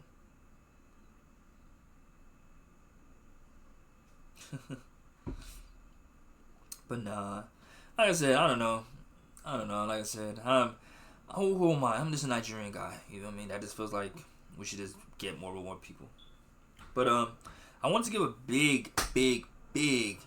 big shout out to Naomi Osaka. Y'all already know I have a big crush on her, but it turns out she impressed me even more. And that's what, like I said, that's why I feel like it's not that hard to be pro-black, even if you're not full black. If you really understand the plight that we go through, I feel like it's pretty self-apparent because literally half black, half Japanese tennis player Naomi Osaka held a dinner party exclusively for black tennis players before the French Open. She defended the party by claiming there have been segregated white-only parties without proof, of course. And that's what the post. And I'm like, I'm not agreeing with the post. The post says this woman is insufferable. So essentially, this guy is basically saying that she's wrong for having a black-only tennis player dinner party. When it's like, no. If you know anything about tennis, it's inherently, if you don't want to say inherently racist, it's just not inherently pro-black. Let's just put it like that. So if she decided that, hey, the race that doesn't get acknowledged or, you know what I'm saying, we don't get showcased not much or not enough love, and she decided to, like, hey, let me get some of my, you know what I'm saying, and decided to have a dinner party, I'm all for it. I'm all for it, bro. And that's why I be so crazy, because I'm like, and that's why I be so weird, right? Because a white person to see that, I'd be like, well, what if a white person did that? Y'all already do that. Y'all already do that. Y'all literally got rid of DEI because you felt that when with DEI we're hiring we're hiring less experienced people for certain aspects. Niggas was talking about if I see a DEI hire for a pilot, I might be a little scared. Like the pilot didn't have to go to the same school and the regular white pilot had to go through. So now, if we decide to have our own dinners and have our own dinner parties, don't be offended. Y'all didn't invite us to y'all shit. Y'all didn't even want us at y'all shit. So now she's putting her focus on the people that never get focused on, and it's a problem? Fuck out of here. Shout out to Naomi Osaka, man. Keep going, and I keep rooting for you. That's what I'm like. Every time she says she want to take a break from tennis, anytime she want to do this, anything she want to do, I second it. Anything she wants to do, I'm all for it. Because I'm sure the amount of stress, the amount of she probably really go through for that is probably way worse. You know what I'm saying? We would probably never know. Probably really never know. So I'm sure the the turmoil, the mental stress, that's what I'm saying. Do you know how much probably racism she probably deals with? Man, no cap. So yeah, hell no.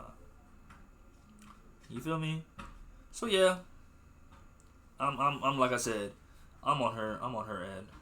I'm on her side. So yeah, sorry about that, guys. Respectfully. Let's go. So now, where I guess we could finish it off on, and like I said, I'm already prepared to never be able to work with Kevin Hart. I'm already prepared because after this, he's probably not going to fuck with me either. You know what I'm saying? Like, that's why you gotta be prepared to, stand on where you stand on. But before we get into it, I will have to play this clip of Marlon and Shawn Wayans, how they can't be canceled for doing whiteface and white chicks, or playing a handicapped superhero in living color, because they said that they're not offended by blackface when it's actually funny. Okay, so pretty much they're saying that, like, if something's actually funny, it shouldn't be a problem. If it's not funny, that's when it's a problem. And I guess, in reality, I agree with that. You know what I'm saying? But I think I kind of came hypocritical when Kevin Hart was kind of explaining it, because I'm like, you making it seem like what they said doesn't have some connotation, though. Like, I feel like, and that's the thing about comedy, right? Because it's like, if comedy is a place where we could really just make fun of anything, I think is like, it's weird, right? Because it's supposed to be no rules, but at the same time, it's rules. I think it's like the streets. It's like, there's no rules in the streets, but there's still code to live by. I think that's just be how it goes with comedy. There's no rules, and you can technically make fun of everything, but I think it should be a code. You know what I'm saying? Like, maybe, like, certain things shouldn't be made fun of, because the whole basis of this, for me at least, is the whole thing with the Kevin Hart roast with the George Floyd joke. I just didn't, me personally, and I don't care what anybody else says, I just feel like the joke was wrong, because I just feel like George Floyd and his, that's like making the Trayvon Martin joke. It's like, this wasn't a celebrity. This wasn't somebody that, like, did anything, you know what I'm saying, like, attention-wise. This was a genuine tragedy where a black man was killed with a white officer putting his leg on his knee on his head. Regardless of what George Floyd did, the officer was wrong. That's why I get so mad when people do shit like that. Like, what would it? It doesn't matter what George Floyd did. He did not deserve to lose his life like that in that way. So for me, I don't feel like we should be joking on shit like that. You know what I'm saying? I feel like there's certain things that I just like, okay. Like I said, I'm not here to say that we should make jokes about Charlie Kirk, per se. But look at what he represented. The nigga, like, and that's why I be so confused. I'm like, when people like, let's compare the lesser evils, one thing don't even be evil. It just be black. And people try to compare it to an evil. That's not the same thing, bro. That's not the same thing, bro.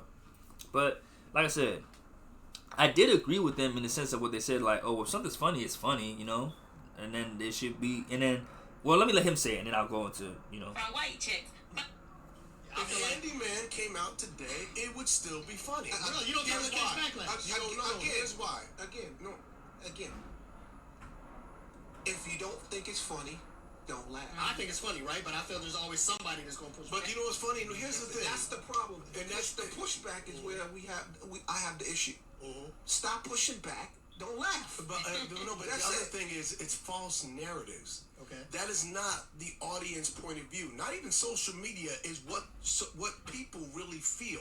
That's not the way they laugh. That's not the way they enjoy. A real audience, when they have to laugh, they laugh. Ain't no audience pushing back. They just don't laugh. That's a narrative set from an agenda that hates to see our country happy. End of the day, Handyman, why Handyman works? Because Damon had a handicap as a child.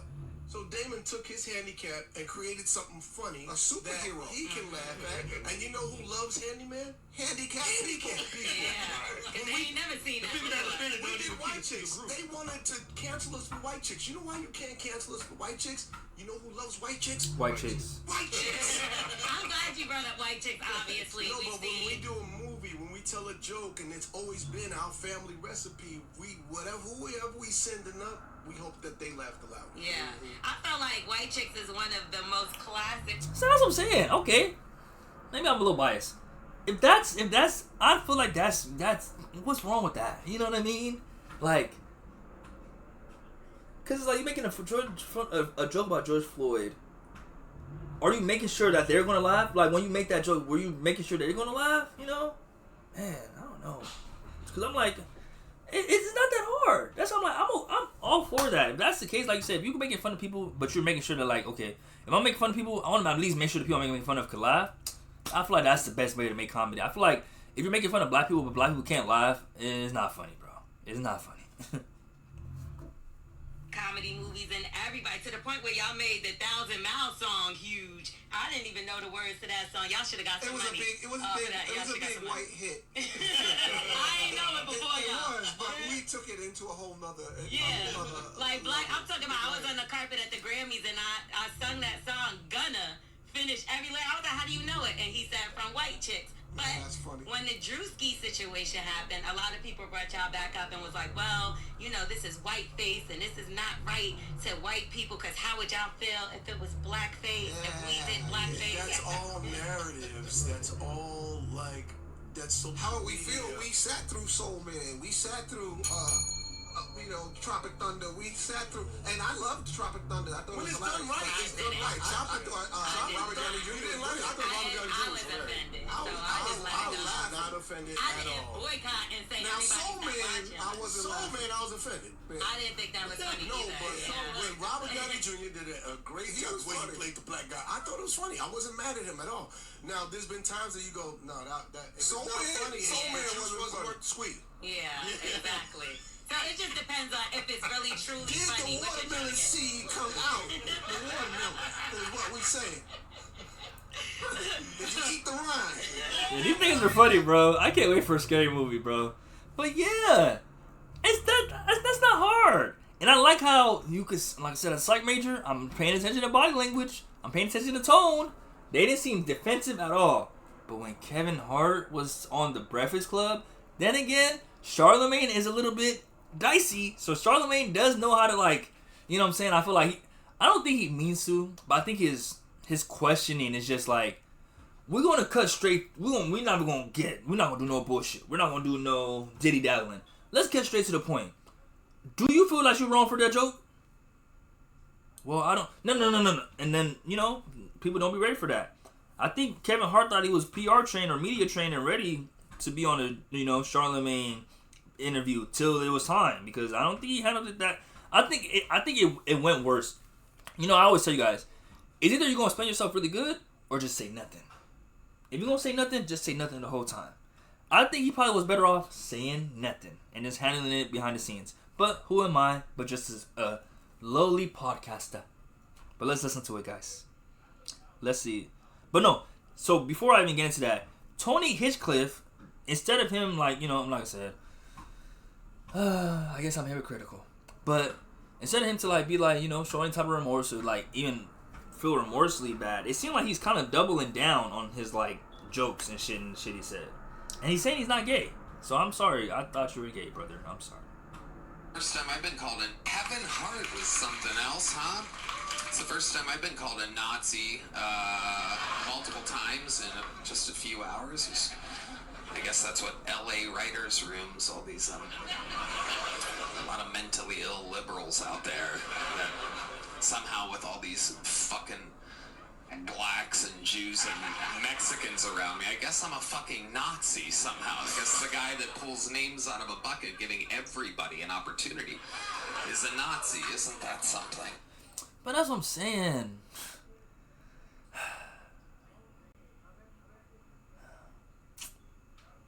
I'm trying. Because even when he said that, I'm like, bro, you gotta realize how you sounding, my nigga. You sound condescending. Like, you're pretty much basically saying, how could I be seen as racist? How can I? And I think that's what it be for me, right? like history didn't happen. Hello? Huh? Okay.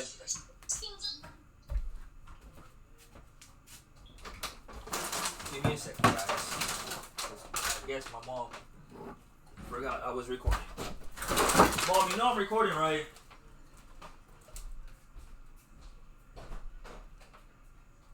Mom, you know I'm recording, right?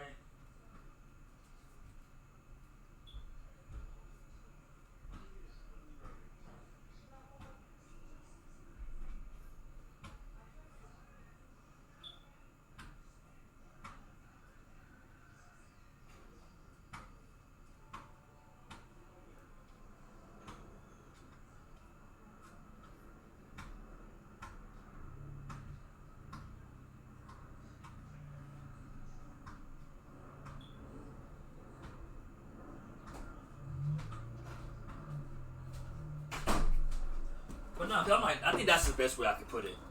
I don't like when people be trying to act like jokes is just jokes. Like, let's acknowledge the history, bro. Like, acknowledge your race. It's not that niggas is calling you a Nazi to call you a Nazi. They're looking at it like, okay, you're saying the shit you're saying, knowing the climate we're in, knowing the person you are. You know what I'm saying? It's like the Sneeko shit. It's like, Myron, it's like, y'all are telling black people that the same people that when we go into stores that we get followed, that we shouldn't be offended. The same people that when we just mind our business, we getting called the N-word, we're getting called this. We shouldn't be this. But never to the people that are doing it. I just be so lost. I was called that by a bunch of people that have never written anything in their lives, that literally have just been reading cue cards and teleprompters every project they've ever done, with the inability to improvise whatsoever. No opportunity to have their own thought. They just read what the writers wrote for them without any originality whatsoever. And the writers I used to work with, well, there's a few great writers in that writer's room, and the rest of them are just living in a bubble of mental illness, and it's very exciting. But, I mean, the most of it, you know what I mean? I got called a Nazi, gay, a racist over and over again. I'm none of those three things, a little fun fact. But they are they are fat, ugly, black, and Jewish. Everything I said was real about them, just a reminder. Because I woke up today, and even though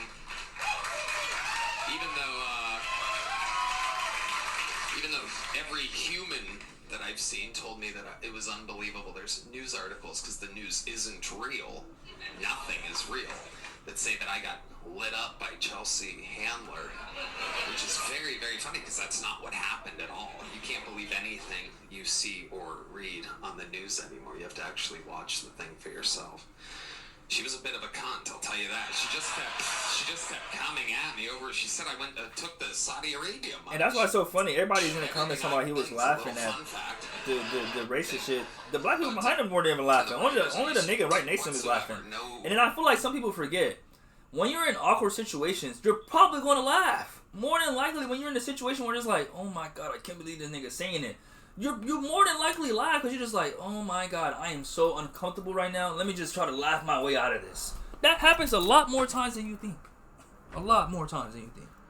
But I'm going to pay attention to the background to see if anybody in the background was laughing. Read what the writers wrote for them without any originality whatsoever. And the writers I used to work with, well, there's a few great writers in that writer's room, and the rest of them are just living in a bubble of mental illness, and it's very exciting. But, I mean, the most of it, you know what I mean? I got called a Nazi, gay, a racist over and over again. I'm none of those three things, a little fun fact. But they are they are fat, ugly, black, and Jewish. Everything I said was real about them, just a reminder. Because I woke up today, and even though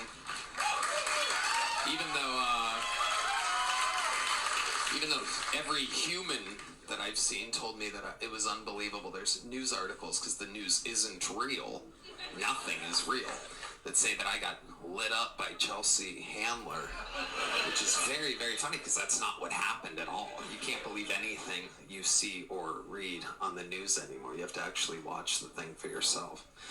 She was a bit of a cunt, I'll tell you that. She just kept coming at me over. She said I took the Saudi Arabia money. She was like wrong about things. The writers just didn't do her any justice. But then the teleprompter, the fun fact, the teleprompter only went down during my set, and it gave me a lot of opportunity to remind Chelsea Handler what she looks like and where her life is.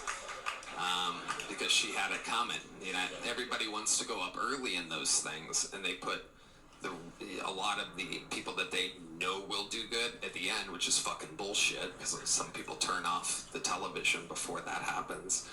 And so what they don't realize, though, because they want to go up early when the crowd's all fresh, is that I'm sitting there watching what they're doing. So when Chelsea kept coming at me, I'm like, oh, I'm gonna fuck this bitch up. I mean, So loud.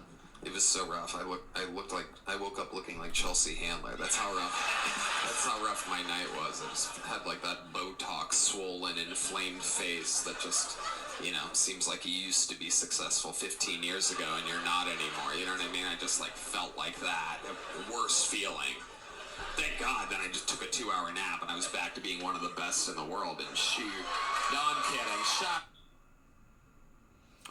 Yeah, you know, like I said, he seemed like he know how people feel about him. He seemed like he really don't feel like he feel that way, you know. You know, hey, it is what it is. It's not it is what it is, but I'm like, you know, we'll just wait. We gotta just wait and see. Hopefully he don't do no more bleak shit. Hopefully he can be more of a cool nigga and shit, but I don't really fuck with you after that. But nah, let's see. So I got some different clips of Kevin Hart speaking.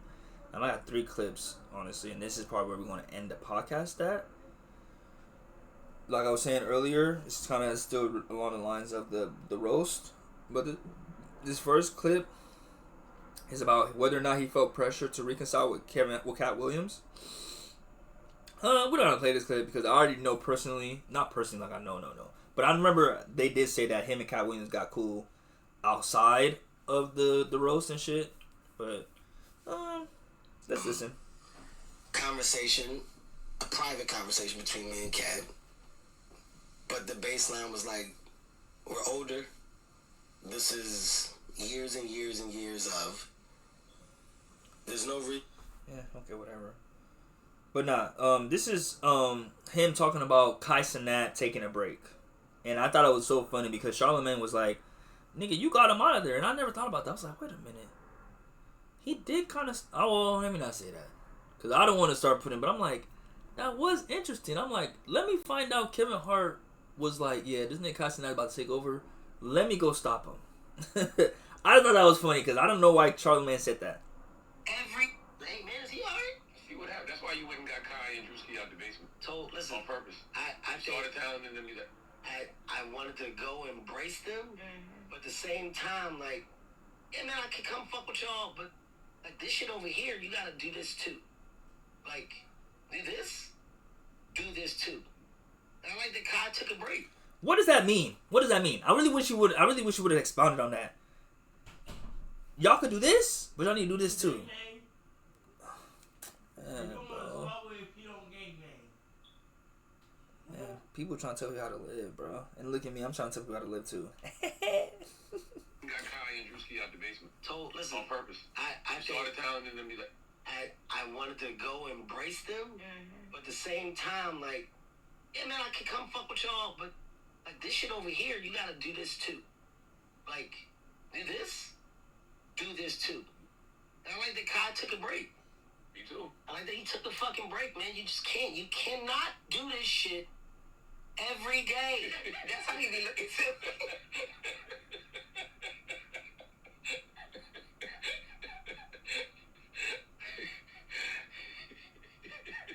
You can't fucking do that, man. Like, I remember I told Kyle one time, I fucking love him. I genuinely love Kyle. I told Kyle one time, I said, hey, man, you gotta get outside, bro. Like, you look dead. Like, this nigga's face was he was staring at the screen for 54 days or some shit. Yeah. Motherfucker was in a trance. I said, hey, man. Well, last time you been outside? Been in this fucking room for 3 months. Man, you know what's so funny about that? Since Kai got a taste outside, he ain't been back in that room. Like, outside is great. He's been living his his life. And by the way, he's gonna come back to it. But he took a second, like, take a... Like, man, how you know that? How you know that? Oh, shit. Shout out to Mercedes in the chat. Big W's in the chat. Big W's in the chat. I'm over here about to... You leave show about the end. I'm literally about to wrap up, too. I'm just listening to some Kevin Hart comments. Either go do your shit. Like, it's the same thing. I'm in the same shit. I gotta work, show up every day, okay? But then let me step outside. Let me go be around some fucking people. Shake some hands. Say hello. So you don't get consumed in this capsule of whatever the fuck this is.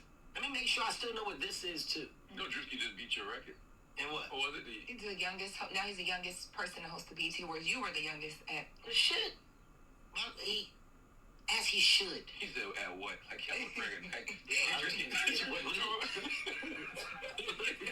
shit out there. Like, what you doing? I was gonna... He just didn't say it. No, Kevin, we saying he's hosted. Oh. Yeah, right. No, but as he should. Like, that's my guy. That's what I'm saying. Kevin Hart is funny. Kevin Hart is funny. I give him that. I gotta keep it 1,000. I gotta keep it a soul stack with y'all. Kevin Hart is funny. But I remember when I heard him say that he has a writer group, or like he has writers that write jokes for him, and I was like, it was like when I found out that Drake had writers. You telling me you have ghostwriters for your jokes? Are you really a comedian? And I don't know, man. I don't know. It's given that. Like, when I hear him say this, it's just like, you know, I'm trying to, like, you know me, I'm a nigga that when I see shit, I like to see, I'm big on backhand compliments, you know what I'm saying? Like, I'm like, are you genuinely happy about it, or are you just saying that because that's the right thing to say, you feel me? And that's what it sounds like. It sounds like, right, he being... Because I'm going to say it in the most, I guess you could say, in the most pro Kevin Hart side. It's not like he just knows. Is he a fool? Yes or no? I don't know. I can't consider him a fool because, you know, as a mogul, as a businessman, he's been very successful. Like, I feel like you would be a fool if you can't make no money. You know what I'm saying? Like, if he was still, like he don't have to do no movies no more. Like, I think he's pretty smart in that aspect. Like, he got himself, you know, the Hart Foundation. He even had some vegan restaurants. They didn't do that good, but you know what I'm saying? Like, the nigga, he's definitely a successful guy. I think it's just I think it's kind of like of what Cat Williams said those years ago. I think, not to say he's a sellout, right? But I think, you know, I said this in one of my episodes. There's usually, I feel like, a ceiling when it comes to like entertainment, where like if you keep your morals and values that you just reach, and that unless you're willing to just be like fuck everybody and fuck shit, then you could go, you know, like selling your soul. I don't feel like selling your soul is real. I feel like selling your soul is based on your actions you do. Basically, you become a sellout, you know what I'm saying? So I feel like, not necessarily Kevin Hart is a sellout, but I feel like Cat Williams has kind of already let us know, like, okay, like this guy, he's in a position where our problems aren't his problems. You know what I'm saying? So I feel like when you think about shit like that, you got to remember who you're talking about with certain things. That's why I feel like certain things is just like, and I think it's just a money thing. I don't think it's even a race thing. I think it's just, because I've even seen Andrew Tate say this, that like, when you're rich, when I'm rich and I pull up in Miami in my yacht, the people there, they don't care about my race. They just care about da-da-da-da. And I'm like, that sound good because you got money. So as a nigga with money, you're probably not thinking, this.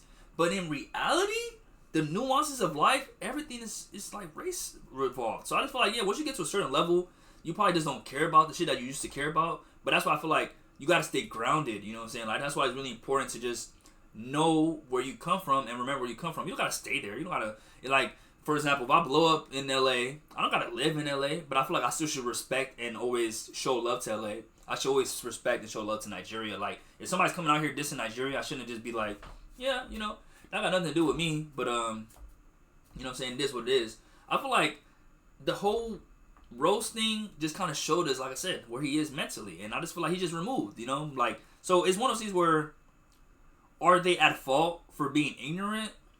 Yes. like, I feel like you're at fault if you're ignorant, if you're not trying to if you're not trying to educate yourself. Like, I feel like he's in a position where he could learn and, like, actually be more proactive, you know what I'm saying? But he's just choosing to kind of just be like, you know, it is what it is.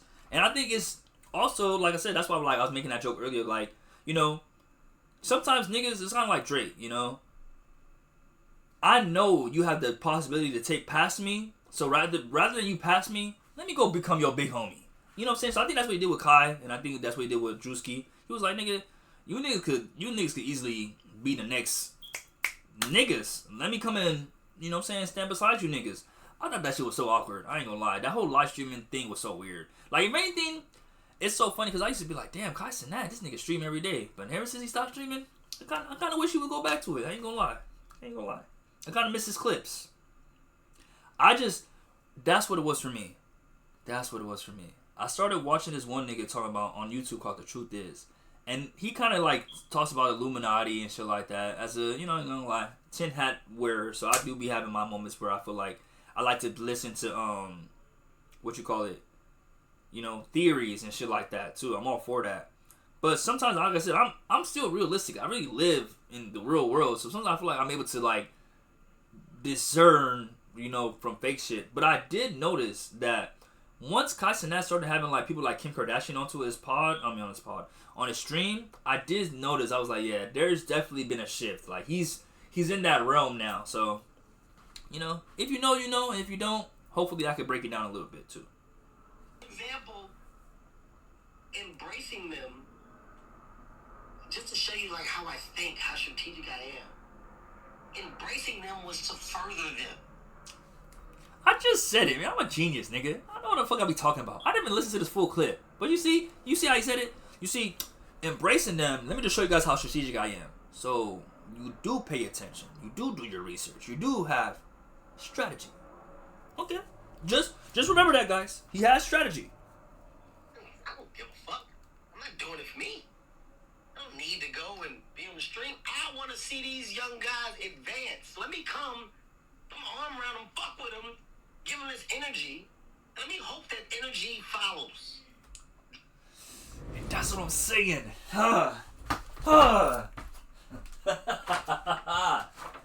You see how niggas are make it seem like they doing you a favor? How is you coming on the stream gonna give them the energy? Gonna, like, cause I'm just like, oh man, let me stop. Cause I'm coming off a little too passionate. But I think I just don't like when people see somebody doing really good and just instead of just giving them their credit, they like to make it seem like, man, I could have helped you take it to the next level. I think Kai Cenat was, you know what I'm saying, on the up and up. I think you just, you know, like I said, you being an old head, you probably thought, nah, you need to do this instead. He was good. I think you seen that, like, nigga, this could help me. So you try to jump on his shit. Pause. Because I feel like you was really trying to help Kai Cenat, right? On some, like, just trying to level up. Wouldn't you reach up to the nigga behind the scenes? You know what I'm saying? Wouldn't you try to collab with him off camera? If the goal was just to give him energy and to, like, elevate him or, like, give him advice, I would just call the nigga. I wouldn't need to be on stream doing stream shit with the nigga. You know what I'm saying? Telling him, man, look like you ain't slept in how many days? You need to stop this. You need to do this. Who is it? You know? But, like I said, I am a little biased because I feel like I've already kind of thought Kevin Hart was kind of corny a while ago. So, sorry. Everything I hear just sounds corny. Drewski is a star. I will say it. He's a fucking star. Drewski is one project away from getting to the next stage. That next stage is just more opportunities. And the project, it doesn't mean like it's the biggest movie, but it's the right movie. It's the right thing where he can be the number 3 on the fucking call sheet or in the cast. And that character pops and it's fun. He is one thing away. I have been progressively trying to create the thing. Yeah, you had a show at FX at one point. We still are like developing. I have not cracked the thing yet. Am I trying? Fuck yeah. Will I get? You know, why don't you just let somebody else try it? I'm sorry, guys. Yeah, I'll get it. It takes time to get it. It takes time to find. I can't just put him in a fucking movie. Because it might not be the right movie. Or there was other people that were better for the movie. Like 72 Hours, I had him come in an audition. They gave a great audition, but we had to go with the better actor for the part. And I'm like, fuck, man. Like, I want to get my guy, but I still got to also make the projects accordingly. Drewski is a fucking star. Kai will be a star. Kai is a entrepreneur. Kai is a creative. Kai, there's a lot of fucking genius in my guy's mind. And once he just, like, gets it to where he's like, okay, it's going to be this now, because Kai's scattered. He's scattered. Once he just locks in and says, okay, this is the thing, and I'm here for a while, he'll see the benefits from it. And I think that's what the whole clearing his head and taking a step back, that's why I said I love that he did it. But all of those guys in those streaming things, they're just finding ways to showcase what makes them special. Hey man, is he alright? See what happened. That's why you went and got Kai and Drewski out the big. That's what I'm saying. I don't know. I just feel like him, like I don't know. It's just interesting, right? Like if you want to put Drewski in a movie, right? Does he necessarily need to, like, you know what I'm saying? I'm like, I watch movies. I watch movies. So in my opinion, if anything, if you're going to get Drewski into the acting role, right? Wouldn't you just want to just, like, let him get into movies and just try it out? You know what I'm saying? Like, let him become a household name. I don't think just because you could have the perfect movie, and just because you put Drewski in it, I don't think that's going to, like, do anything for him. Because if we only know Drewski as Drewski from Instagram, and we've never seen him in no other films, it's going to be really hard, you know what I'm saying, to, like, embrace him as a character. But like I said, who am I? Just a nigga that's watching movies. You know what I'm saying? I don't know what I be talking about. But nah. So now this is him going off on his critics. This is him going off on his critics about the George Floyd line. And then this is where we're going to end the episode at. I'll say it again. Stop talking as if I said it. So when you say the family and the family's affected, I didn't disrespect the family. Showed up for the family when it happened. Made sure that the family felt supported. Made sure that all things there were actually cool. Behind the scenes, just as an example, you know the one person that I talked to, and I'm not even going to take the conversation, Stephen Jackson. Oh, I know you called that. That's because that's my nigga. Yeah. Hey, Stack, let me just call you, man. So look, I can explain to you, like, the world of the roast, X, Y, and Z. We talked. I get it, Kev. We had a great conversation. But that's what I mean when I say, hey, man, let me call. You know, it's funny, because the guy replied. And that's before whatever you're talking about. That's immediate. That, hey, Tony threw one out there. It's this and this, but you do know that that's what this shit is a roast. But I just want you to know from my side, that man is on his own.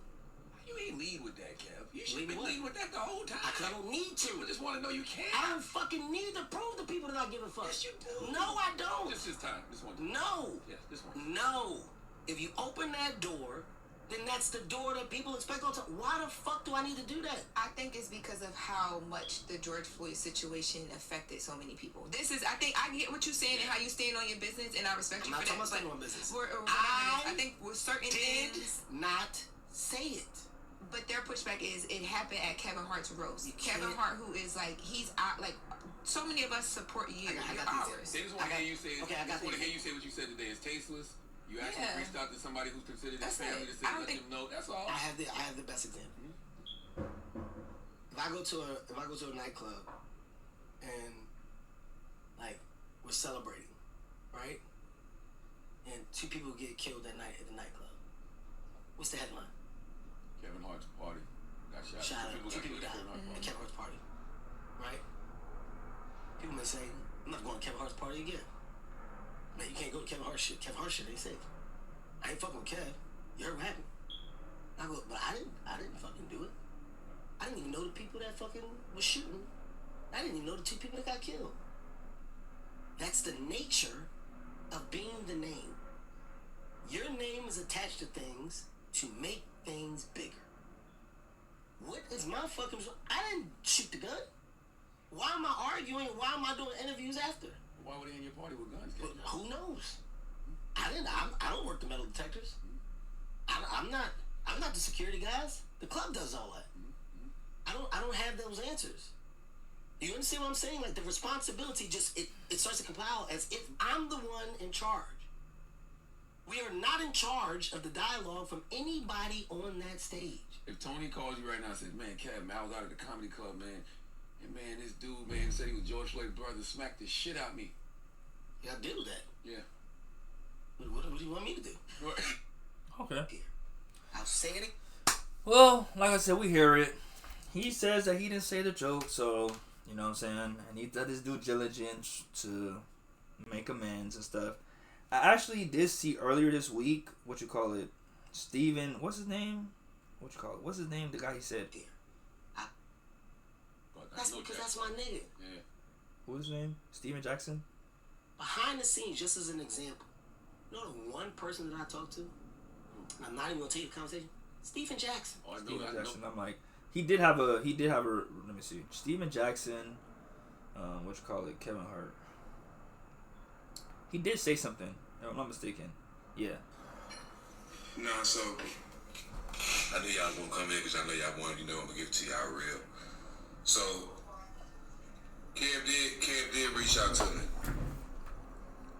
I've been knowing Kev a long time, bro. You know what I'm saying? I've been knowing Kev a long time.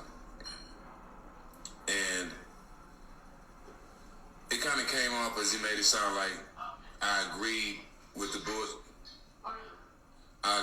bullshit of the roast. No, I did not. I didn't agree with the joke. When he called me, he was basically calling me out of respect as friends. And basically, I cut him off. I know what a roast is. I understand what a roast is. I watch him. I love him. I watch him. I love comedy. I love Kevin. I'm a fan of Kevin. That's my homeboy. I've been knowing him a long time. But the only thing I wanted to express to Kev was it's a lot of people like me that's under the old law that I would never laugh at no joke about dead people. Anytime somebody demeans the dead, it turns my stomach because it's the lowest thing you... But yeah, man, like I said, I guess I'm just a sensitive nigga. I'm just be honest. I don't know. When it just comes to black people, Nigerian, anything that's just really regarding to my people, I get sensitive and I just be feeling like I just want people to respect the history behind it and like understand that we still deal with this shit day to day. Like I said, I still deal with this shit day to day to the point where I go to certain stores, certain locations. I don't even go to certain places because I just don't want to be stared at wrong, bro. Like, certain interactions that I even have with white people, I just be trying to just make them feel comfortable. It's just so they don't, you know what I'm saying? So it's just like, maybe, unless you're black, you just won't get it. But to my black people like that out here, just know I'm always, you know what I'm saying? I'm always fight for us and I'm always try to educate and always try to advocate for us because it's not right, you know what I'm saying? And maybe, like I said, maybe society actually was treating us fair, you know what I'm saying? Because people always like to say, oh, I have opportunities and I'm black. I'm like, bro, why do y'all act like... let me stop. But either way, good morning, good afternoon, good evening, and good night. Thank you guys all for coming through and checking out and deciding to listen to the Stay Down LA podcast. This has been episode 47. Big shout out, or I don't know, yeah. Because I'm pointing out, the comments are on this side of the screen. Big shout out to Mercedes. Murph for the win! Big shout out, big W, you know what I'm saying? And shout out to everybody, shout out to all the Scorpions, shout out to anybody that engages with my content, listens to my content, or even fucks with it. Like I said, the Stay Down LA podcast is available on all platforms. So wherever you listen to podcasts, make sure to check it out. And I'll see you guys next week. I'm out. Peace! I think that's how I do my outros. I'm not sure.